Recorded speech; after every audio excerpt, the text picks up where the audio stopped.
Okay, so we're gonna start. 150 years have passed since the Technocyte War, a war that nearly brought the galaxy to ruin. It was not waged between empires or factions, but against a terror of your own making. A biomechanical virus that fused flesh and machine, consuming everything in its path.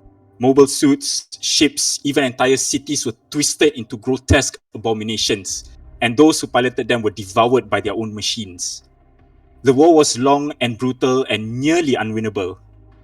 But then the Gundams, infused with rare materials immune to the infection, became humanity's last hope. The war ended, but at an unfathomable cost. The Technocyte was eradicated, and in the aftermath, AI research was outlawed, direct neural interfaces were abandoned, and the galaxy vowed never to repeat the sins of the past. Now, peace is fragile. Corporations and governments have forgotten the horrors of the past and pushed to rekindle forbidden research. New technologies emerge in secret, and whispers of dangerous experiments echoes through the stars. But one institution stands against this reckless pursuit. Astakasia. A beacon of progress and discipline, Astakasia is more than a school. It is a fortress of knowledge, safeguarding the future from the mistakes of the past. It trains the best and brightest to stand as guardians against threats both known and unknown. And now, here you are. New students stepping into a legacy of warriors, scientists, engineers, and leaders. Your journey begins at Astakasia Space Station. A giant ring-like structure that serves as a transit hub for both ships to refuel before jumping to outer regions of space. The ceilings of the in a sense, airport mimics the weather of the planet down below with blue skies and clouds floating above. The station is bustling with people walking from shop to shop, eating at restaurants, or relaxing at the indoor parks. Some of them are also just weary travelers heading back to the station's hotels to rest after a long journey. Olivander. Oh crap. Describe yourself. Describe how you look like. Describe when you arrived at the space station and what have you been doing while waiting for the allocated meeting time. You see, average to slightly tall, young, adult-ish, male figure with broad shoulders and medium blonde hair that is swept back but messily, but you can tell it's a bit gelled and a bit well kept, but it's quite messy. He's wearing probably are they in school uniforms already? No, not yet. All Yes. civilian outfits still. So he's probably in like this prism-ish like jacket that is with a what's that called, like a fluffy collar, and then the rest of his inner outfit is all black suede like pin-up button-up shirts and a nice pants with a golden belt. He's just standing there with his luggage, is it? Yep. Yeah, so he's there with his multiple bags of, I think like he will probably have like a huge amount of suitcases. And probably looking around, waiting for something. Am I waiting for something? So it's about 1 hour before the allocated meeting time at one of the docks down below.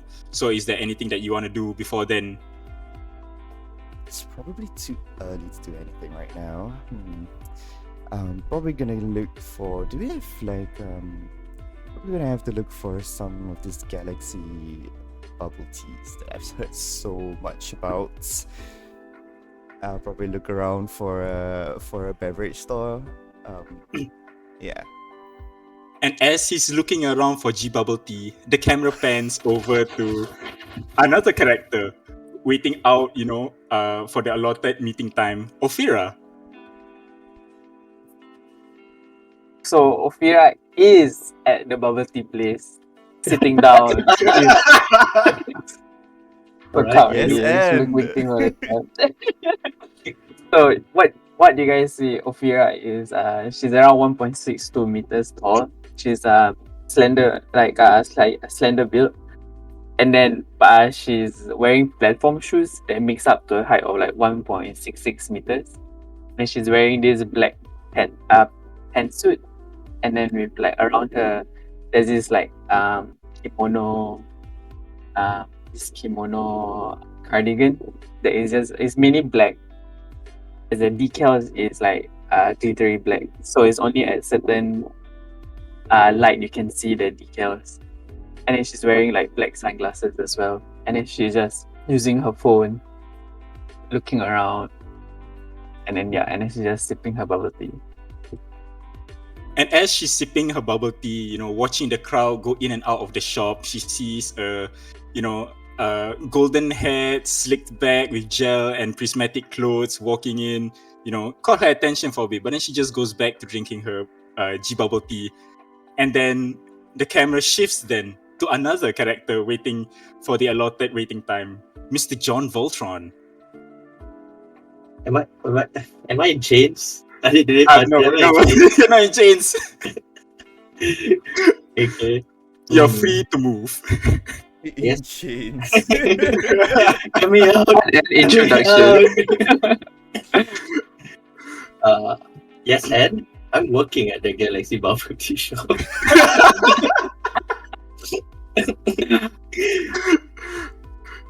Yes, I'm just sitting around at this plaza. Maybe my hands put together in contemplative prayer. Wrapped around it is something like a silver mark of his god X name, wrapped together with a leather strap. I think his appearance should be something. I mean, his appearance is a long, slick back, silverish gray hair. Has very sort of set in furs where he would often it's got born of his thinking and prayer over the years.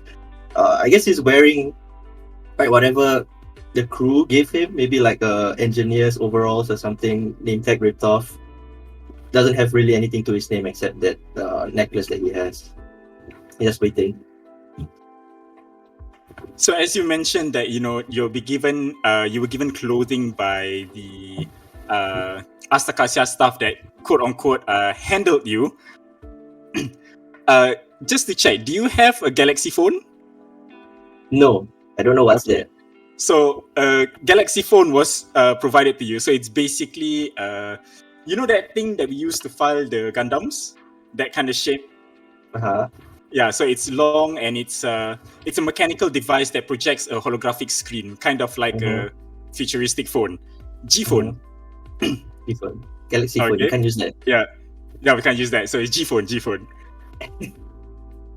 Okay, so it's an Astakasia assigned G phone that has the information of like where to go and where to meet up, and like there's a QR code there for the security personnel to scan, kind of like a boarding pass in that sense.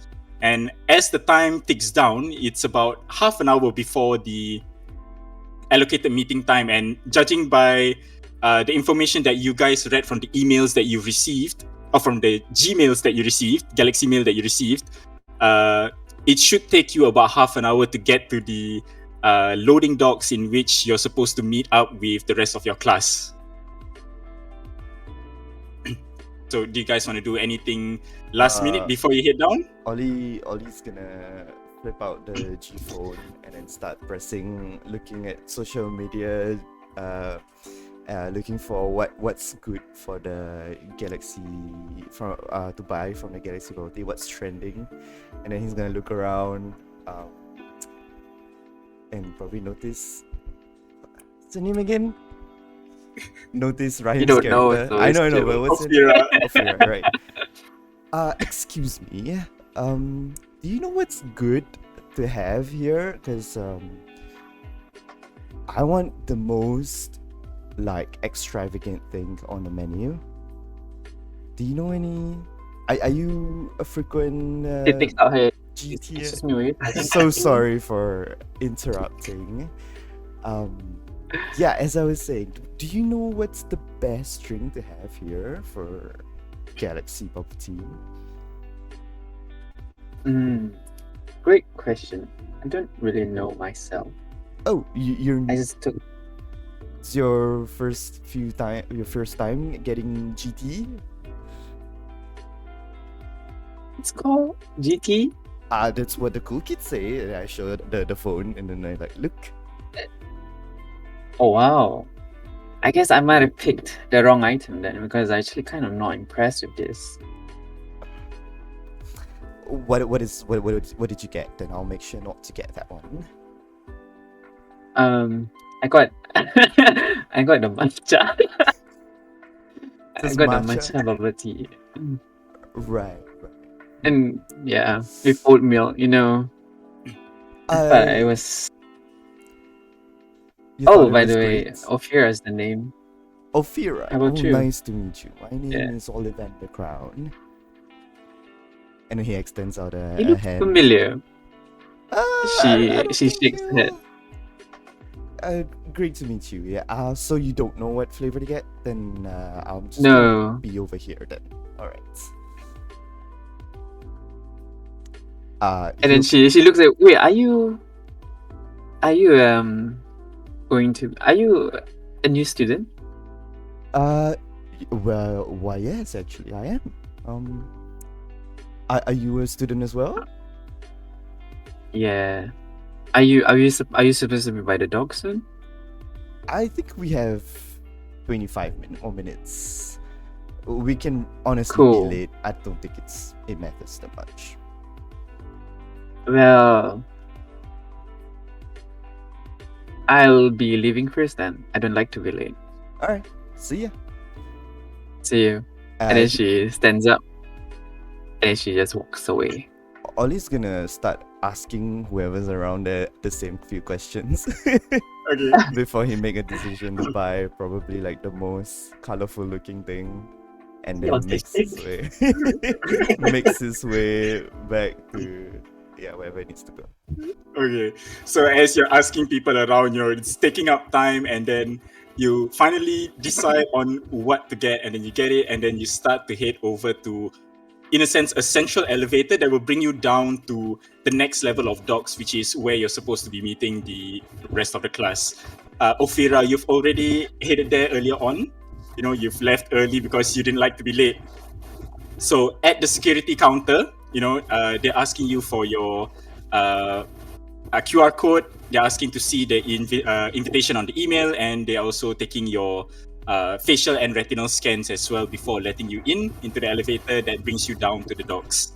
Mr. John Voltron, with your freedom and nothing else to your name, is there anything that you want to do before heading down, or do you just want to head straight down to quickly catch a glimpse of Ixnay maybe? I think he was in prayer just for the short while, and then he sort of snaps himself out of it, and he looks around to see whether there's a clock to tell what time, and maybe there's a clock in the middle of the plaza, something like that, and see there's the 15 minutes left, and it's like, and he smiles to himself and just whispers Providence, and he keeps the leather strap and starts walking towards where he needs to go. I think he doesn't know how to use the G phone. Someone probably told him to be there at this time, and he just like, it's just a pen, and just stuffs it into his duffel bag. The He does- grandpa. He's the oldest one. It's a more what is it called? It's a Mormon, is it? Yeah. His image. Yeah. So you said you waited till about like 15 minutes before the meeting time before you started to head down. I mean, Right? however long it takes to get there, so maybe like 30 minutes, you said? Yes, 30 minutes. Yeah. So maybe when Olivander and Ophira was having that chat, I'm already making my way. Okay. Yeah. So you get to the security counter and they're asking, "Sir, could I see your boarding pass and also your security clearances?" I'm sorry, I was told to be here. I understand, but we do need to see some credentials and also your invitations before letting you go down to the security docks. Do I know who asked me to be here? Name drop. Damien. Damien. Astakasia Soldier Damien, yeah. Yes. I was told by Master Damien to be here. I do not know what else you require of me. Do I have passage? Master who? Master Damien, the soldier, I believe. from Astakasia. I believe so. Yes. Do you have like the Gmail that was sent out? I do not understand what you're speaking about. Okay, do you have a phone? Ophira walks behind John Voltron. Do you need help? Yes. It seems that I do. I do not understand what this man is talking about. She takes out the G phone. Do you have something like this? I believe I do, and I take the thing. It's like really deep into the duffel bag. I will not need it. It's just like underneath everything. I just take it out, and it's like upside down or something. I don't know how to hold it. You know, it's like holding my phone. I'm like, And oh, it's- it's like this. Okay, like a child teaching their elderly parents. Ophira starts. All right, so you need to turn on that email app over there. So Alright. this is the email app. This is where all you get your email stuff. And she Well- starts showing John all the things that he needs right now. QR Alright. code. You just show it to him. All right, and then flip it around. All right, then he holds up in a sense like a tablet version of the G phone, and he's like scans the QR code, presses a few buttons, and then says, "Look here."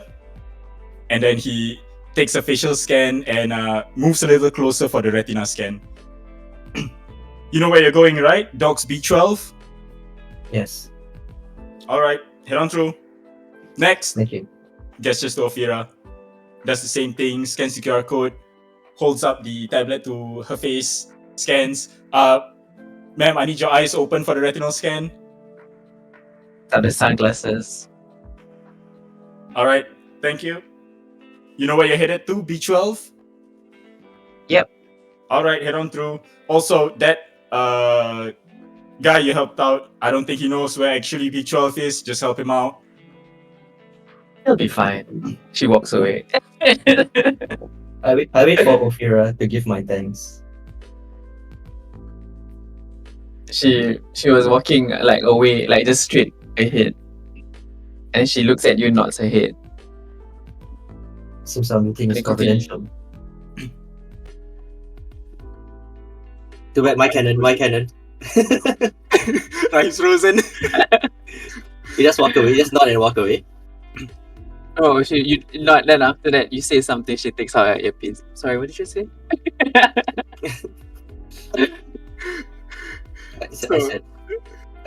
I said thank you for your help earlier. It's no worries. Anyways, then she put her earpiece and then she continues work. And I'll quickly follow her because that's where I need to go. So as you guys clear your customs and you head down the main elevator, as you guys are heading down the main elevator, you see, Ophira, you see the gentleman that approached you earlier, all the way at the back of the queue. So he's waiting in line to get his to clear his custom clearance. And Ophira and John, as you guys head down, you realize that the journey itself down the elevator has taken quite a few minutes. And as the doors open and you see the docks, and it's in a sense like a bus terminal where there are indications and everything of like where these docks are and stuff like that, what is the distance, you realize that dock B12 is actually quite a walk away. So within half an hour, it should be just enough time for you guys to reach the docks. All right. And as you guys are heading there, Mr. Olivander, you're waiting in queue, and it's problem after problem for you, where people in front are having issues with their QR codes and stuff like that. They head down, and there you were at the back of the queue. Ollie's paying no mind to being the last. He's taking photos of the drink. And then he's sending it to he's like Taiwan and Astakasia, I'm here guys, hashtag, and then he's sending it to Dawn and Jin to let them it's probably just updating them my entire process, and just like, oh guys, I'm here right now, it's kinda weird, like nobody's carrying like drinks and everybody's so serious. So just updating as Okay. I'm following up on the queue lah. Got you. So, Ophira and John, you guys reach the docks, docks B12, and you realize that there are already a bunch of people there. Ophira, would you have read up about Astakasia before coming here? I would have. Okay, give me a history check. Damn. Okay. Mr. First John roll of the Voltron, day. this probably was explained to you about the structure of Astakasia classes. Do you think you would have paid attention to that or no? No, I was probably reciting chapter 1, verse 1 of Alright. Ixnay's Bible. Okay, then never mind then. I got 23. 23 on a history check? Okay. Damn, Yeah. that's high. I rolled a 19. Alright, damn. Okay. So, during your time reading up about Astakasia, you would have definitely known that the classes in Astakasia would definitely have been big-ish. So judging by the amount of people that you see currently at the docks, it is a lot less than what you expected to see. And these docks are kind of like not unlike the waiting area of the boarding onto a plane.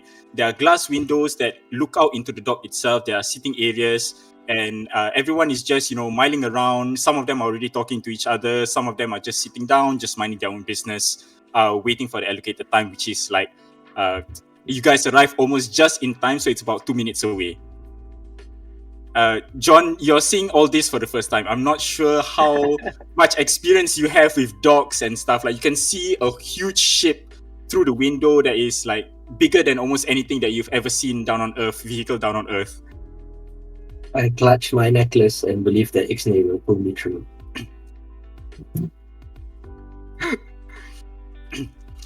As time passes, like I said, you only had 2 minutes before like the allocated meeting time.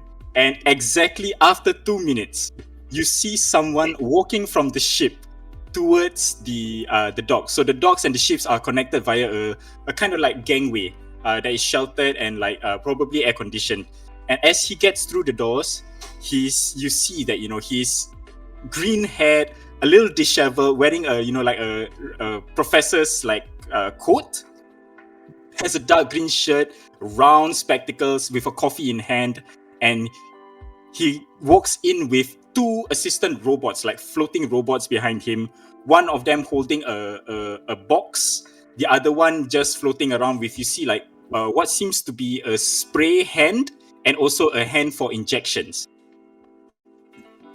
And this character pipes up, Yes, all of you are here. Are all of you here yet? Please arrange yourselves into Gundam pilots and also soldiers. I am Dr. Ublek, your teacher for today, and also your homeroom teacher. Now, please arrange yourselves in a neat and fashionably order. It's suit, and it's just like, all right, let me go.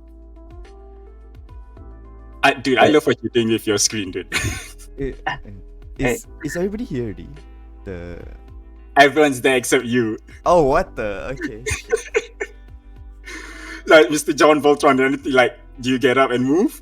Yeah, I just go to the Gundam pilots queue. Okay. Yes. 1, 2, 3, 4, 5, 6, 7. It seems we're missing somebody. Yes, Mr. Olivander. He sees you walking in the distance, still a ways away. Now, hurry up now. According to my schedule, you're already 5 minutes behind schedule. Oops. I'll just walk briskly. We still have all our suitcases and stuff. All your luggages and okay. stuff, everything, yes. I'll just pretend like I'm struggling. So as you see this latecomer come in, your teacher, Dr. Ublek, says, Mr. Olivander, please join the queue over here. Alright. Now, I will be taking your attendance. Now, Mr. Olivander, you missed the briefing just now. I am Dr. Ublek, your homeroom teacher and your teacher for today. Now, everyone, please listen up for your attendance and come to me for attendance. And then he looks through the list and then he calls, Mr. Olivander, you're first on the list. Alright, not alphabetical? Sure. I'll go up to the front. Ophira made the same comment. Oh, how interesting. I let go of my luggages. I assume. Yep. Does he look like he's taking luggages? No, right? No. Yeah. But I'm still holding my drink. Yeah. Now, Mr. Olivander, it's nice to meet you. He holds up his hand while still looking at the tablet. Slowly grab the hand. Great. And then he shakes it vigorously. Okay, and now please take one of these G tablets, which is allocated by the school, and also head over there to the medical board for your injection. Okay, one of the older models, sure. Okay, walk fast. You didn't hear. So you grab one of the G tablet, and as you pick it up, it kind of reads your thumbprint, and also you feel a small prick. Ow! On your thumb. What the? And then the thing starts up and it indicates, it shows your face actually, your face from the student application of your application paper to as application form to Astakasia. And then it says Olivander Crown, and then it boots up. And then you head over to the medical droid, and the medical droid says, please roll down your sleeve for your non-dominant hand. Are you not gonna fix my thumb first after you pricked it? Please roll down your sleeve of your non-dominant hand. Somebody need to update your software. I roll down my sleeve. One of the students is like, got him! So it sprays some cool disinfectant and numbing agent onto your onto like that shoulder region of your hand, and it gives you a quick injection, and you feel something solid enter your body. And then that's it. You just feel it. It's not like it's strong because of the numbing agent, but you do feel like there's something there. Then it says, right. thank you. Oh. Have a nice day. Excuse me, is anybody gonna explain what just happened? The Dr. Oobleck doesn't seem to hear you. He's still looking through the list. Huh? Yes? What? What did you just put inside me? That is in a sense a fitness tracker. Well, not really a fitness tracker. It tracks your biometrics, it tracks also your biovitals, and also gives you access to certain regions of Astakasia that you wouldn't otherwise have access to. It also allows us to track you from time to time. Great. Next time say that before we do the injection, yeah? No, but it's a test of a curious mind, and Miss Olivander, you've passed. It's cool. I walked off. Next would be Miss Ophira. Miss Ophira? Okay.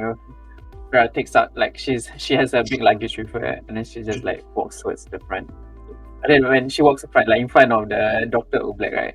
Mm-hmm. She puts her hand on her chest, and then she bows a bit, and then says like, Professor, it's nice to meet you. Well, it's nice to meet you too. I've read your research paper on the coral studies. Very interesting. Thank you. Now, please grab one of the G tablets over there and head over there for your injection. She does. She follows the rule. Like, okay, yes. And she bows again, and then she walks towards. She got the same pricks and all that stuff. The same phrase, and then like it injects you and stuff. You feel it go into your hand, and then you walk off. And next is Mr. John Voltron. Wait, can I check? When it gets injected, right? Like, is it like, can she like isolate it just at the injection point? Like as in like, you know, like because it's like you can feel like something enters, right? Mm-hmm. Can she stop it before it circulates into the blood? So that, like, you know, like, okay, so like in the end, can she do this so that it stays here? Oh yeah, sure, yeah. So it doesn't circulate. Yeah, so like you feel it. It feels like a tiny tube. All right, Yeah. interesting. And okay, you don't feel it move around. You feel like it's locked into place. Oh, okay. And like the entry wound, lepas the injection, then the entry wound is like closed off, or is it still open?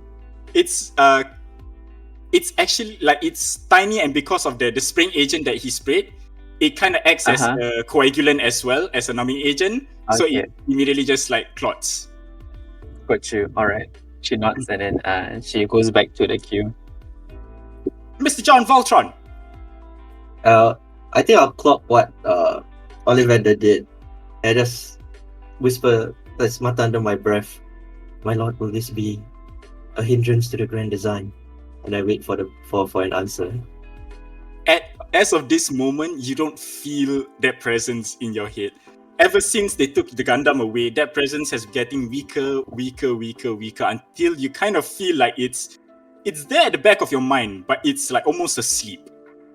Yeah, I think the silence sort of puts me very uneasy, and I just take a deep breath and walk towards Dr. Oobleck with a smile and put out my hand. Pleasure to meet you, Dr. Oobleck. Ah, yes, Mr. John Voltron, an interesting individual, aren't you? I've heard you had quite a scuffle with Astakasya staff back on Earth. Yes, they were intruding upon a secret ground. Yes, I've read the report. Quite unfortunate of how the government has, in a sense, pitted us against each other. But no worries, we are now here to study both you and your Gundam, and also study what the possibilities are. Now, please grab one of the G tablets and go for your injection. Yes, it is a good opportunity for us to better understand each other. Godspeed to you. And I go to the medical ward. Did you just bypass the box of the G tablets that he was telling you to take one? Or I don't know what's that. I was mainly worried. So you guys see that he skipped the box with the G tablet and he went straight to the medical robot. Dr. Oobleck didn't seem to notice again. After he shook their hand and was like, talk to you guys, he's back at his tablet looking at who's next on the list and like reading something there. So John, you go for your injection and you walk back to the line without your tablet. Everyone's looking at you weird and they're just wondering like, are you not gonna take the tablet? Like some of them are like pointing to the box to you. Just give them a smile. Like a Mr. Bean smile. Oh, okay. Now I have an image. Right now. Okay. So as Mr. John Voltron heads back to the line, Dr. Oobleck continues to call out names, and each and every student is just going up into the process of it, and you see the rest of the Gundam students, like you hear their names. There's Kate, there's Rusty, there's Coco, there's Jen, and then there's Lavender. Okay, and you hear these names go by, and then after it's all done, Dr. Oobleck says to the Gundam pilots to take a seat first while he deals with the soldiers, and you see like the soldiers are another group of 15.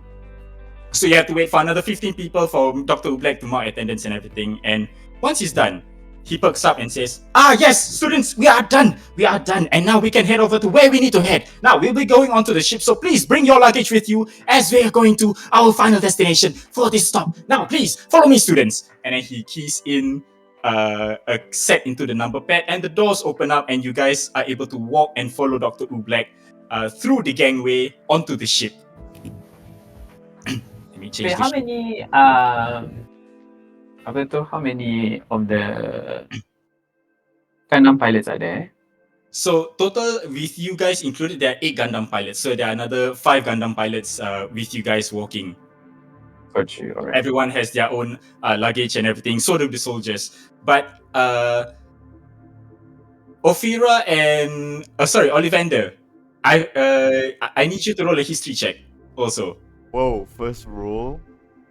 History. All right. I'm gonna have to do it on roll 20 because I don't have a dice. Yeah. I got 21. Yeah, your roll just now, right, Rahim?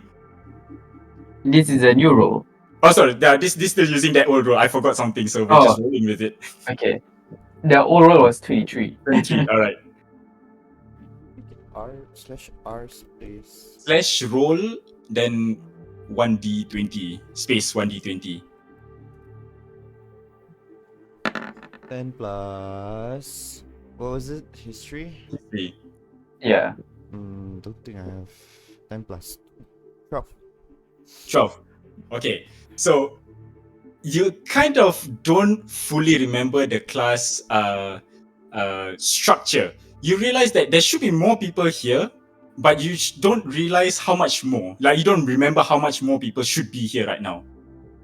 So in your mind, you're missing classmates, but you don't know who of your classmates are missing right now. So there's the right soundtrack playing. Okay, yeah.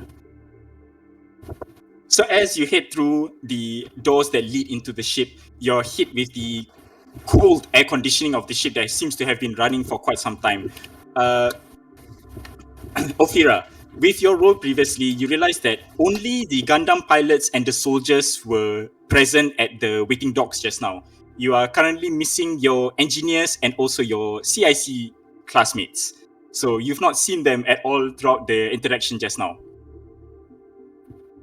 Dr. Ublek continues to lead you guys through the ship, and then he says, okay, this is here, this is here, this is here, this is here. The galley's down over there, crew quarters are over there, but you won't be using them at the current moment. And also, we're going to be going up, left, right, up, down, and then down the escalator, and then straight again.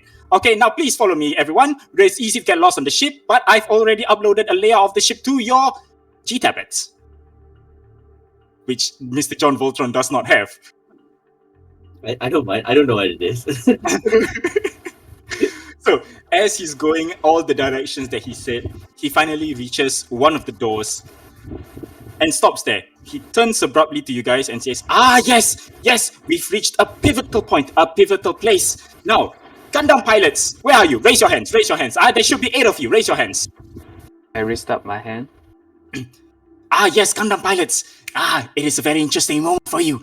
This is the Gundam pilot changing room. Now, what you need to do is you need to go in there and change into your EVA outfits and head down to the hangar for your first startup of your Gundams. Now, yes, a very interesting moment. Now, please leave your luggage off with your classmates, head into your changing rooms, change into your Gundam, change into your EVA outfits, and head over to your hangars to start up your Gundams for the first time and calibrate it.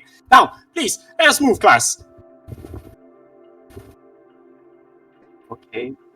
It's like, Ophira is like, wow. Yeah, Ophira looks at, I think, John Voltron and then says, damn, this is a very intense day, huh? We'll get through it. As is part of the grand plan. Can I? What does the room look like? So, the room is kind of like, if you think, Uniqlo changing room, where it's like rows of like individual cubicles to change. Oh, so it's not a It's me, but it's me, just FYI. Oh, it's gotcha. just a changing room lah. Yeah, so there's like, so it's a long rectangle room with benches in the middle. Like there's Locker the cutting gym. Yeah, so like the benches in the middle have kind of like that bar that goes overhead for like if you want to hang anything in the middle. But as you enter, you notice that each of the individual rooms already have your names holographically projected on the door. So you kind of know which room belongs to you. And as you open up the stall, you see that there's a locker space. There's like a seating area for you to like change and put on your boots and stuff like that. So the individual changing rooms are actually a lot bigger than you expected it to be because it has all these spaces and stuff like that. As Dr. Ublek asks, please hand off your luggage to one of your classmates, one of the soldier classmates. Do you guys hand it off or do you guys like keep your luggages with you? I hand it off. I look at someone and then I said, any of like the soldier classmate. Yeah, so the one closest to you has like fair skin, orange hair, and she's like just looking at like, is he going to ask me to carry his luggage? She looks at them just like, hi, so Yeah, is it okay sure. if I... Yes. Thank you so much. I'll text you later where your luggage is and stuff. We exchange numbers. It seems like we're already like, there's the group chat here. I don't know whether you noticed. Okay. So we just communicate through here. All right, thanks. John, you hand off your luggage to someone as well. What luggage do you have, John? I have a duffel bag, I guess. Just A some duffel duffel bag, bag they okay. passed me.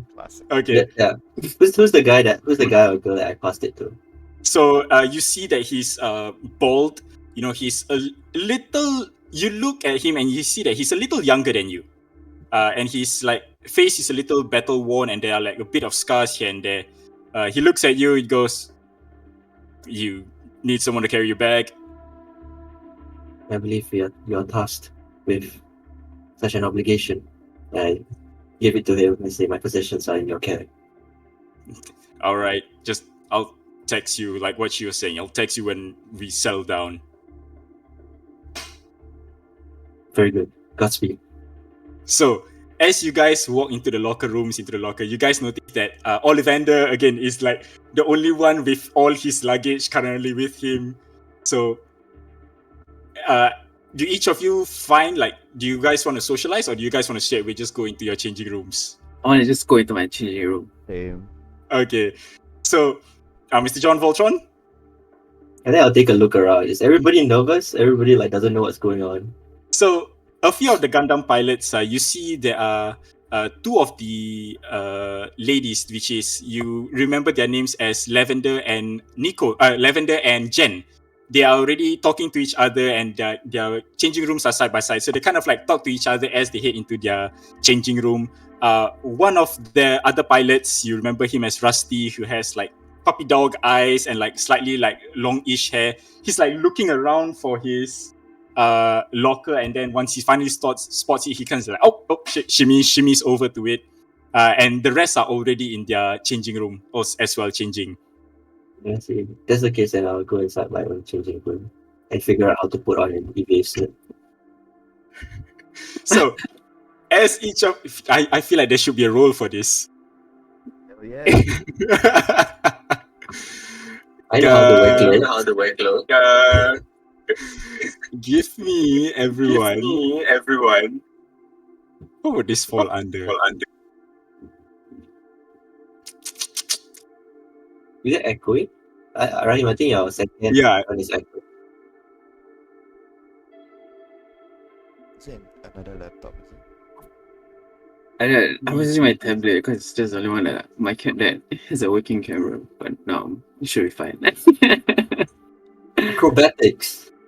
Yeah. Acrobatics. Wait, everybody is it? Understand roller coaster shit. How about insight? Insight is like, Wow. To know your body. yeah. Give me either an acrobatics or sleight of hand check. Everybody. Like or sleight of just- hand. Yeah, everyone. Yeah. They both are the same. Okay. 17. How do I roll? Slash. Slash roll. Slash roll space and then the dice you want to roll.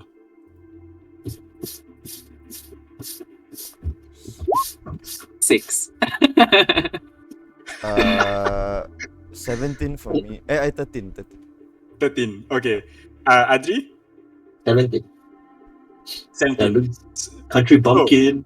As you guys open up your lockers, you see this sleek spacesuit. Think SpaceX spacesuit, where it's like, body fitting with black and white trimming and a helmet like down by one of the shelves of the locker and stuff like that. John Voltron, surprisingly, you don't have issues putting on the suit. Like after you take off your engineer overalls, you're kind of fine, fitting the suit on, and you find like, its measurements are exactly to like what your body is. Like after they've taken your measurements, they during your time with the Astakasia personnel, your suit fits you like a glove, and you put it on with no issue. I feel like invisible hand guiding. Right. Interesting. Olivander, you too. The measurements are exactly to what you've requested. Like it fits you like a glove. Everything's fine. Maybe not as stylish as you would hope it to be. Pretty simple, black and white body fitting suit with a huge bulky helmet, and it fits you like a glove. But Ophira, you're having troubles getting the suit. You don't know whether is it like the condensation from the aircon that's like making the suit like wet on the inside, or was it the bubble tea that you have, like that water drip down onto your hand or something. You are having issues putting on the suit. Yeah, it's like you that rubber, like that like Yeah. like you're like struggling to put it on.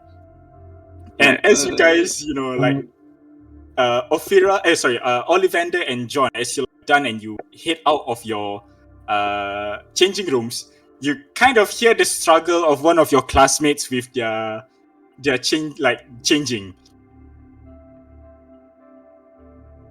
I text. Is it okay if I text like the soldier? I text the soldier. Hey, can you come into my changing room, please? Don't I pass my luggage too? She texts back, we're still doing the tour. Ask one of the other pilots to help you. She picks out. This is like, hey. She looks at John Voltron. Hey, John, Yes, can you help me out for a moment? as you wish. And I go inside. And- At the same time, I under my breath. Something like the As- equivalent of confirm tak cakap bismillah sebelum pakai.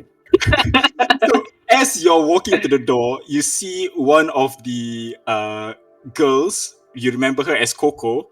She has short hair. She's even with her EVA suit on. She's wearing like designer sunglasses and stuff like that. She goes, "Whoa, whoa, whoa, whoa, whoa, whoa, whoa! Excuse me, that's the ladies' changing room. Leave it to the ladies." I believe Okay, she called just up for like- my assistance. Yeah, I should have. I kind of forgot about that. So Coco okay, heads that's a in name? and then like Alright. gives John Voltron like a look, like "Don't be a creep." You're all equal under his gaze.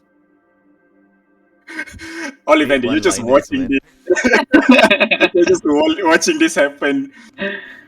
Yeah, So- Ollie's probably looking for Yeah. ways to modify his suit. Probably like what other fabric he can find just to like wear as a scarf or something around his wrist, just to be different. Because it's like, Mhm. I'm not looking like one of everybody else. What is the sunglasses brand, Rauf?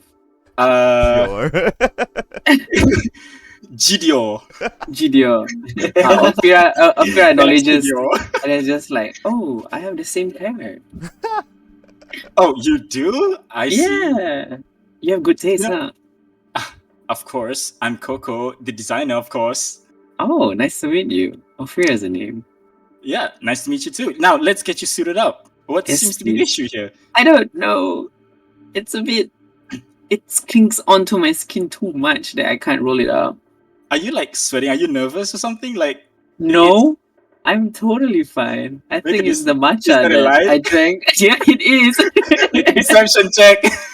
I've been performing throughout the whole period.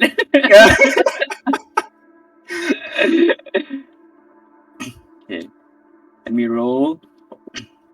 I roll a natural one. Oh, so Coco looks at you and like lowers down her sunglasses and like, and then she helps you into the suit. Olivander, as you are like looking for stuff to add onto your suit, you see Rusty and Kate, your two classmates, come out at the same time, and Kate looks over to Rusty and says, "Hey, could you help me out with this?" And you see that Kate has a cape that he's trying to put on. And Rusty is like walking over and he's like, "Oh, hey buddy, sure, let me help you with that." And then he like trying to like, it's a magnetic lock kind of thing at the ends of the cape. So he's like trying to find somewhere metal-ish to like clip it onto Kate's outfit. And then Kate sees you looking for stuff to like put onto your outfit, and he's like, "You too, huh?" Yeah, there's no way we're gonna look like this. I know. It's That's- like they gave us just like out of the storeroom kind of stuff. It's like, give us something with a little more panache. Yeah, the cape's a great idea.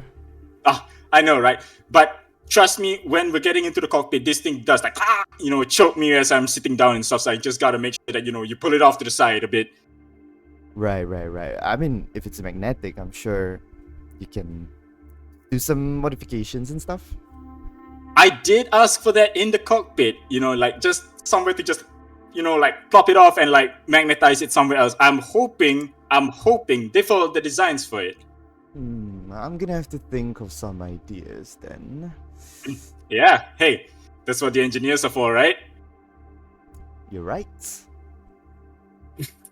So Interesting. as you guys are like, done with like your changing of your see like the other pilots also coming out, like Lavender and Jen are coming out of their changing room. You guys receive a text on your G tablet which says, "Okay, Olivander's Gundam, the judge is at Bay what? John, what was your Gundam again?"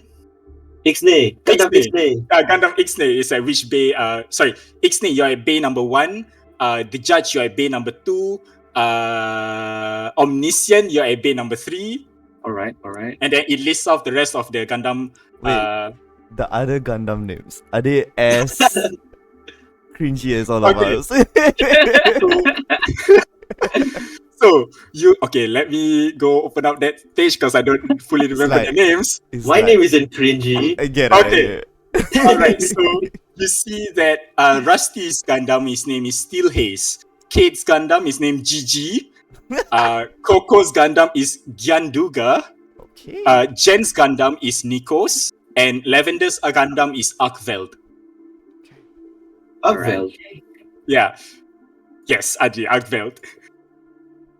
So you see all the names and you see the base, and down below is text from Dr. Ublak saying once you're done changing, please head down to your respective Gundam base and start up your Gundams. Yes, and there's a GPS drop also of like where the hangar is on like your G tablet. Is it far? It's not far. It's actually like just around the corner, and there's an elevator to bring you down to the Gundam bay. Is ours by the end of the hallway, or is it closer to when we just turn to the left? So it's almost to the end of the hallway. Oh, okay. So yeah, we all go towards our Gundam. So Ophira, you're taking the lead, like kind of leading the rest of the group down. Everyone's kind of like just miling around. You see that a few cliques have started to form. Kate and what's this thing called? Kate and Rusty have like begun chatting a lot. You see Jen and Lavender have already begun like, seems like they're already hitting it off. Coco is more or less on her own. She's eyeing Olivander, and like when she was walking past the Olivander's locker, she was eyeing his outfit that he came in just now. Coco's alone, Lavender's side, and then you see Mr. John Voltron, the grandpa that's still peacefully following the whole group, and you see Mr. Olivander, who by that time did you find anything to like clip on into your outfit? I'll have to update you on that, but probably I think you probably found like various fabrics where the black lining is. You probably swap it out for maybe black and then like hints of like that prism kind of fabric. Mm-hmm. So as you guys head around the hallway, like around the corner of the reach an elevator that brings you down into the Gundam bay. Now this elevator is kind of like an open air elevator, so there's just like the platform and the railings, and it slowly brings you guys down into the Gundam bay and opens up, and you see just the Gundam bay is huge. It's a long in a sense a long-ish hangar that goes down the length of the ship with individual bays on the left and on the right of the ship, and you see that your Gundam bays are actually kind of like tubes that have been opened up halfway with mechanical arms at rest on the back of the tube. There's a small command console that you see that there's someone working on like their command console, which you probably guess is the engineering console. And also there's a gangway that is leading up into the cockpit of your Gundam, but it's currently fully retracted. And as you guys approach your different Gundam bays, you're approaching bay number 1 first, which is Gundam Ixnay. Yeah, so Gundam Ixnay, please describe how your Gundam looks. It looked like the picture. Beautiful. It looks like a very disfigured, top-heavy, lanky sort of Gundam. It looks like it's the gamer pose with like the higher shoulders, Yeah, just tall and lanky, I guess. Got you. So you guys see that Gundam Ixnay's cockpit is open, and there's a cable that's running down all the way until the floor level with kind of like a foothold for you to grab onto. You see a lady at the engineering console of your Gundam. She has dark skin, blue eyes, pink hair. She's wearing black overalls right now, and she's like currently just like going through the computer systems of your Gundam. So, do you approach her? Yeah, I walk up to her and I say, are you the one taking care of Lord Ixnay? And camera changes. So as you see Mr. John Voltron head off to his Gundam, the rest of you continue your journey. The rest of your Gundams, and the next Gundam on the list is the Judge. Please describe the Judge to everyone, or whoever right. is left there to see. I be right back, dialysis. Okay. Oh, okay, yeah. You see a pearlescent white Gundam with gold filigrees on it. And then I think it's quite. From one look, you can see that it's quite balanced. Like the Gundam looks balanced compared to our first, where it's top heavy, right? So it's a bit more balanced looking. The Gundam stands with probably an imposing figure, and then two. There's probably are the weaponry already on the Gundam? No, not yet. Okay, then that's So all you it's see. just the pure Gundam itself. That's all you see. In the switch off mode, that's all you see. All right. So at your console, at your engineering console, you see a girl with blue overalls, blue hair. She has goggles on, and she's like furiously typing through. And you kind of notice that she's floating off the ground. She's not on the ground. She's like floating almost horizontally and like doing her work and just typing into the computers. I believe this is my hangar for the Judge. She looks over to you and she's like, "Oh, well, the guy who needs no introductions. Hi, my name's Cobalt Blue. I know you're a big shot here, but we should definitely party together sometime. Now, here's your key." And she hands off what looks to be a USB to you. All right. And so she says, "Okay, so this is biometric. As you've guessed, there's the sensor over there. It's biometric. It also can recognize voice commands. So if you ever need to give it voice commands, like let's say, blow up the Gundam if it's plugged in and stuff like that, that's also something you can do. Not that I'm saying that you should do that, but that's definitely something you should consider if things turn hairy. Now, here's the checklist." And she hands you another tablet for you to hold. Here's the checklist for your startup for the Gundam. Now, only thing you need to take note, make sure the SDR file is inside there. Because, that's something that's a huge thing for our targeting system. Make sure the SDR file is in there. And otherwise, just start up your Gundam as per normal. After that, we should definitely talk about drinks. Sounds amazing. Thank you so much, Cobalt. So, as you approach your Gundam, same thing like the first Gundam, which is Gundam Ixnay. Your cockpit's open with a cable that leads down from your cockpit all the way until the ground floor. There's a holographic projection on the floor that says "Pilot Mount here." The entire time I'm making my way up. So the cockpit is at the top, right? We are at the, it's somewhere like hangars at the top. Right? So you guys are down at the floor level. So you're at the feet of the Gundam. So your Gundam is standing out, and it's like this cable is going down the length of your Gundam. Yeah, the gangways are off to the side. So like right now, the only way to board your Gundam is via that cable. Okay, so we go up the cable then, and then I will do a quick scan of the Gundam, looking at probably comparing my previous designs and then looking at the current Gundam and seeing like the mobility of it, like probably is super important for me. But I'm just gonna take a quick scan. Everything seems okay. I don't think there's any like thing that's popping up before I head up. So what you see is they followed your how detailed were your design specifications? Very detailed. Okay, so they followed your design specifications to a T based on like what you can see physically. Internally, you don't know yet, but as you get into your cockpit, describe what you designed your cockpit to look like. Okay.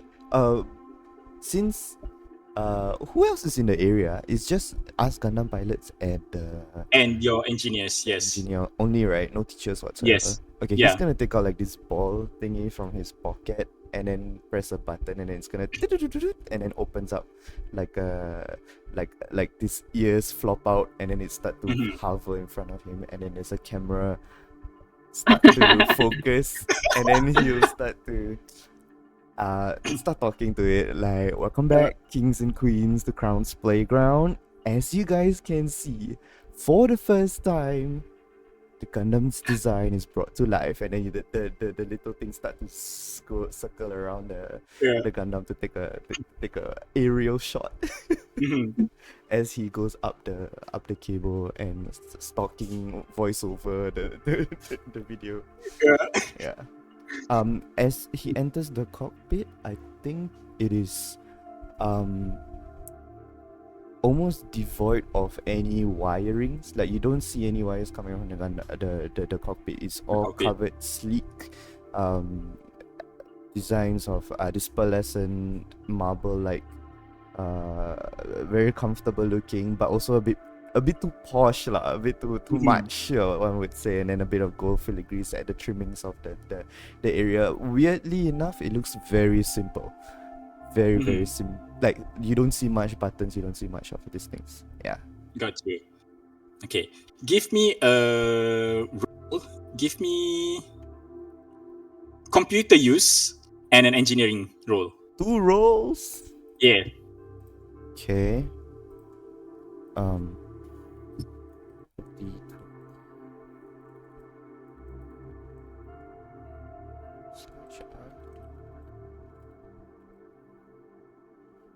Oof.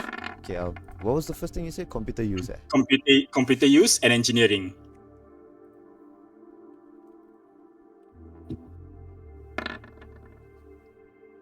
At 20 on that. Wow. Okay. Beautiful. Computer use 5, engineering 24, natural 20. Computer use 5? 5? I rolled a 3 plus Engineering? 2. Oh, okay. And engineering, natural 24, 20. natural 20, 24. Yeah. Okay, so as you're running diagnostics on your physical aspect of your Gundam, the engineering aspect of your Gundam, you realize that it's perfect. You know, you're doing minor calibrations here and there for like joint flexibility and stuff like that. You know, you're setting it to your usual gaming flexibility and stuff like that. So you're preamping the Gundam to exactly the settings that you use physically on your gaming Gundam. But when it comes to the system, you are having trouble going through the system. So, like, yeah. Ollie's has his own remote that he uses, like his own console, and then he's like, wait, what? Where is the... He starts to like fumble, like, oh, this is not... And he starts to like... The keybinds are wrong. So as you're having trouble with this, you see a blue-haired girl like slowly pop up into frame in your Gundam, you know, and you're wondering how she got up there, because that cable was already retracted fully once you went up into your cockpit. She's slowly floating there, and then she's kind of floats across your cockpit, and then she's like, whoa. You having trouble there? Yeah, I don't see how it's not, nothing's working. Help. All right, okay, and then she kind of like she like lies down flat on her back in midair, and then she's putting her G tablet on her stomach, and then she's like typing and like going, okay, you should see a file. This should be your power up file, and then She's she like outside the cockpit. she's outside your cockpit. Okay. Yeah, she's like floating outside your cockpit. How is she? Can I make a? How is she floating? Make a perception check. You are known for your perception. Let's go. Jialat leh.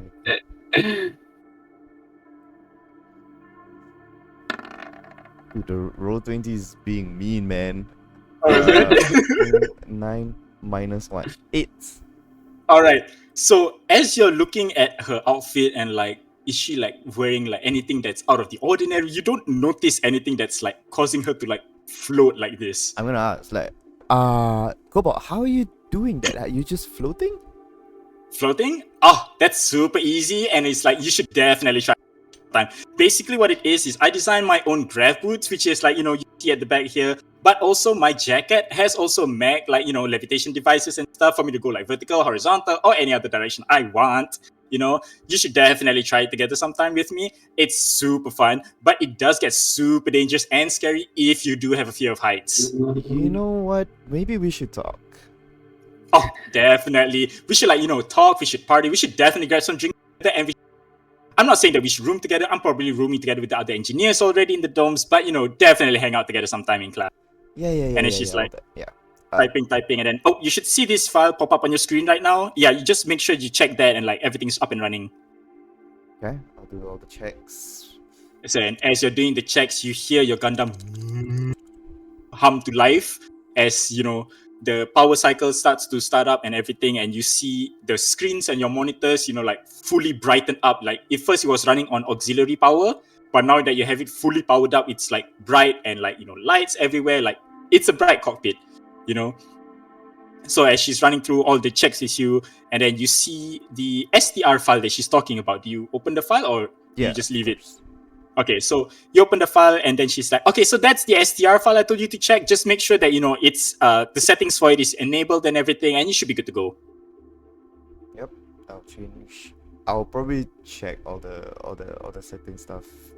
Yeah, so Play it's around like with it. she's sending it to you one by one, helping you like the Change gamma Stuff. level. Change brightness. yeah, the brightness. So it's not like freaking Star Trek cockpit where it's like bright blinding light in your face. Enable colorblind mode. Then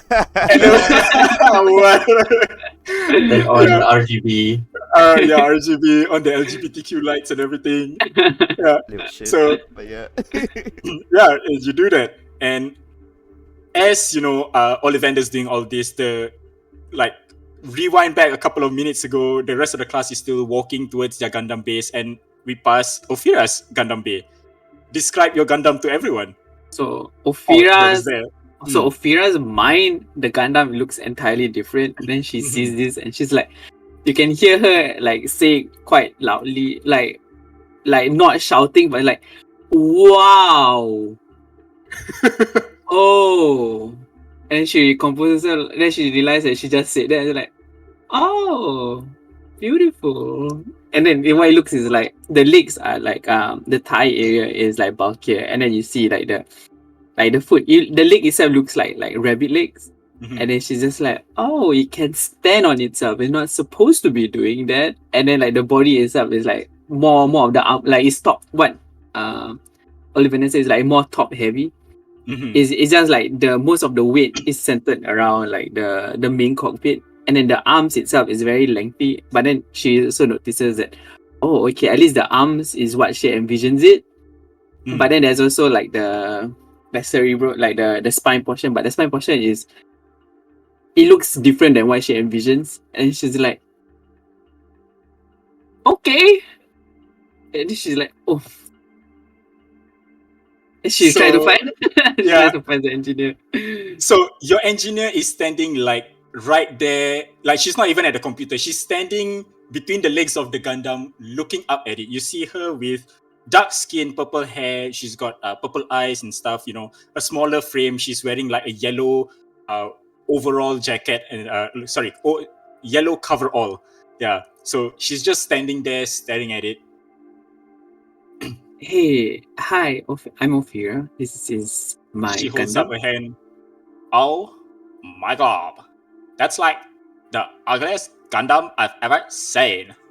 Let's be. What even is this? That's the question. Did you build this, or are you a student, or? Did I build this? This is ugly. I want to build something ugly like this. I built something fantastic. This is ugly. I didn't build Okay. it. I was just assigned to it. Like, what the hell? Who built it? Can I ask who built it? I don't know. One of the engineers from the main faculty, I guess. Okay. Then she takes out. She has her own what's that called? Like she brings her own schematics. And then she takes out from her bag and then she points it. So this is what the Gundam is supposed to look like. And then it's like a lot of scribbling, a lot of confusion. And she shows it to everybody. What's your name? My name is Lila Saren Pendleton. Okay, Lila. dude. Lila Saren LSPD, Pendleton. Pendleton. Pendleton? Yes. What is that? Then she like grabs your schematics from you. She's like reading through it. That says nothing like that. What Right. is this? Exactly. What are you trying to design? There's Oh, no you don't- style in this. It's so You can't- ugly. And then she Oh. takes out her phone and then she like snaps and like a selfie with the schematics and it's like #ugly. Interesting. You can see like the apa tu, like the apa tu, like when people, like, you know, the anime piece is kind of. Anyways, yes. What do you have the schematics for this thing?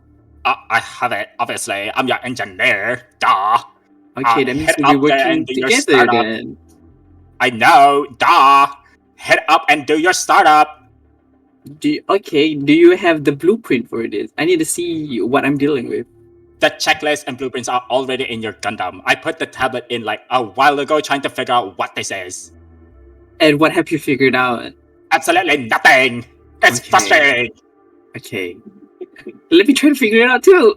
And then she goes inside the Gundam. So as you're like, your cockpit it's at a weird area because it's top heavy and almost round at the top. The Yeah. cockpit is like kind of under the head or stomach. You don't even know what part it is. So it's like it's an awkward climb into your cockpit. And because of how you designed your cockpit, describe your cockpit, man. How did they mess up the design of your cockpit? I think the cockpit is okay. It's the outside Okay. is look very weird. The cockpit is like the screen envisions like, even though it's slightly lower than the Gundam itself, Mhm. like the point of view is actually the head of it. Mhm. And then after that is like screens. Like it's not that there's not much like windows inside, but then like it's just mostly screens. And then like the hand area is very close to where like it's natural for her. And then she was just like, oh, at least this is like the good. The cockpit is designed really well, and then all of the buttons is like in her that one, and she's just like, okay, or like this, all right. And then, because she's alone, right? She's like her true self, just like, oh, it's all right, I like this. So you see the checklist that was left by Laila over there, and it's running you through the startup process. Give me a computing use and engineering check.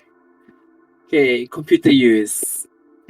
All right, computer use is pretty decent. Computer use is all right, computer use is 17. Mm-hmm. Engineering is 9. All right. Which tracks actually. Yeah. So as you're using their auxiliary power to check like the physical side of your Gundam, you have no idea what this is.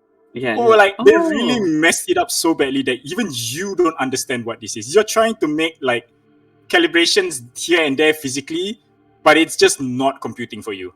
Yeah. Okay. So when it comes to the computer use though, like starting up the systems, power cycling and everything, it's fine. It works exactly like how you thought it would be. And you're like going through it and everything. And you hear a as the gangway from the side kind of extends out and you see Laila standing there in front of you. It's like, have you done with the startup? Yes. Yes. Thank you Did very you check much. the STR file? What's an STR file? The STR is like school targeting restrictions. Oh, and how do I check that? It's under your targeting systems. Oh, okay. Oh, okay, yeah. I got So it. you see that this STR file, school targeting restriction, actually restricts the targeting of cockpits during school combat trainings. Oh, okay. So right now yours is under disabled. Oh, for safety wise, I would assume. What do you mean for safety wise? I assume that we can't target each other's cockpit because that is too dangerous. Yeah, obviously. That's why it's turned on all the time. So, Laila, right? Yeah. Okay. I'm just making sure. We'll be working a lot in the future, so I hope we have a wonderful relationship. You ready to talk to fix the design of this? This is ugly.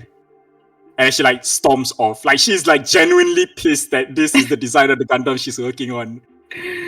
Well, wow, a lot of inside. She says under her breath, "Wow, this school has a lot of people caring about looks, huh?" Yeah, and then that's as you're doing that, yeah. We go back to John Voltron. Mr. John Voltron, are you okay? Yeah, good for 10 minutes. All right, okay. So as you know, you were walking to your engineer, this dark-skinned, pink-haired, blue-eyed figure. You know, she turns to look at you and she storms towards you. I'm guessing you're the Gundam pilot of this? I am. Why didn't you tell me there ain't no key for this Gundam? I've been looking an hour for this key and I couldn't find it. I'm not aware of what you're asking me of. The key! K-E-Y, key! Do you not know what a key is? Pray, do tell me what it means. A key? Are you a hillbilly? I hail from the UK. I guess you can call it that. She goes, well, just get up there into your Gundam and follow the checklist that I left in there for you. Now you better follow it to a T. Otherwise, I'm gonna shove my foot up so far up your ass, you'll be talking shit for weeks. You hear me? Loud and clear, man. Wait, sorry, what did you say? I didn't. Loud and clear, man. Now head up there. And I'm gonna walk towards the gun. I'm gonna look up and be almost like enamored by its grand scale. And Right. I'm gonna hop on the cable elevator thing to bring myself up. So as you bring yourself up, describe your cockpit to everyone. I guess it looks very old. Nothing new. I think from what we've agreed, it's something from like very, very old, maybe prototype or something. Very simple, very plain. But it Gotcha. feels how do you say, homely, I guess. There's history to it. But there's like stains and things that you can't really get out. Rust, Right. something like that. Give And I me can two copy roles. it. Yeah, Yeah. give me an engineering role and a computer use role. With advantage. Engineering is plus With one. advantage. And what? Systems? With advantage for both, yeah. Computer use and engineering. Both is like, careful of slash roll 20. Okay, first one is 16. Okay? No, both is 16. You rolled 2d20. Oh, Yeah, my but bad. that's Never mind. advantage. Gotcha. Yeah. And then the other one is 13. Oh, okay. So as you're using the auxiliary power to kind of look at the physical engineering side of your Gundam, everything seems to be in working order. You know, like you know where to adjust here and there, like the joint strength or the joint flexibility and everything. Everything seems to be how it was when you sent the Gundam over to Astakasia. Do I hear And- Lord Igne's voice? As you start up the Gundam, you know, using your computer use, you like start up the systems of your Gundam, you feel, you know, that presence at the back of your mind suddenly like, you know, like breathe back to life as, you know, like it's finally connected again within proximity of its main body.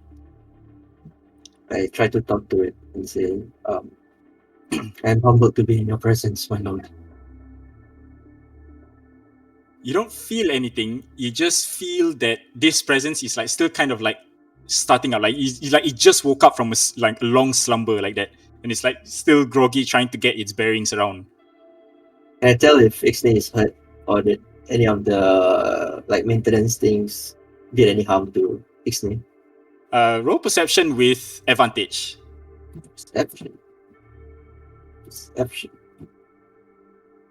Why didn't I got plus one? Wait, what's your perception? Question mark? Mine's a plus one. Misa's a minus plus one. one. Oh, 16. wow. Okay. 16?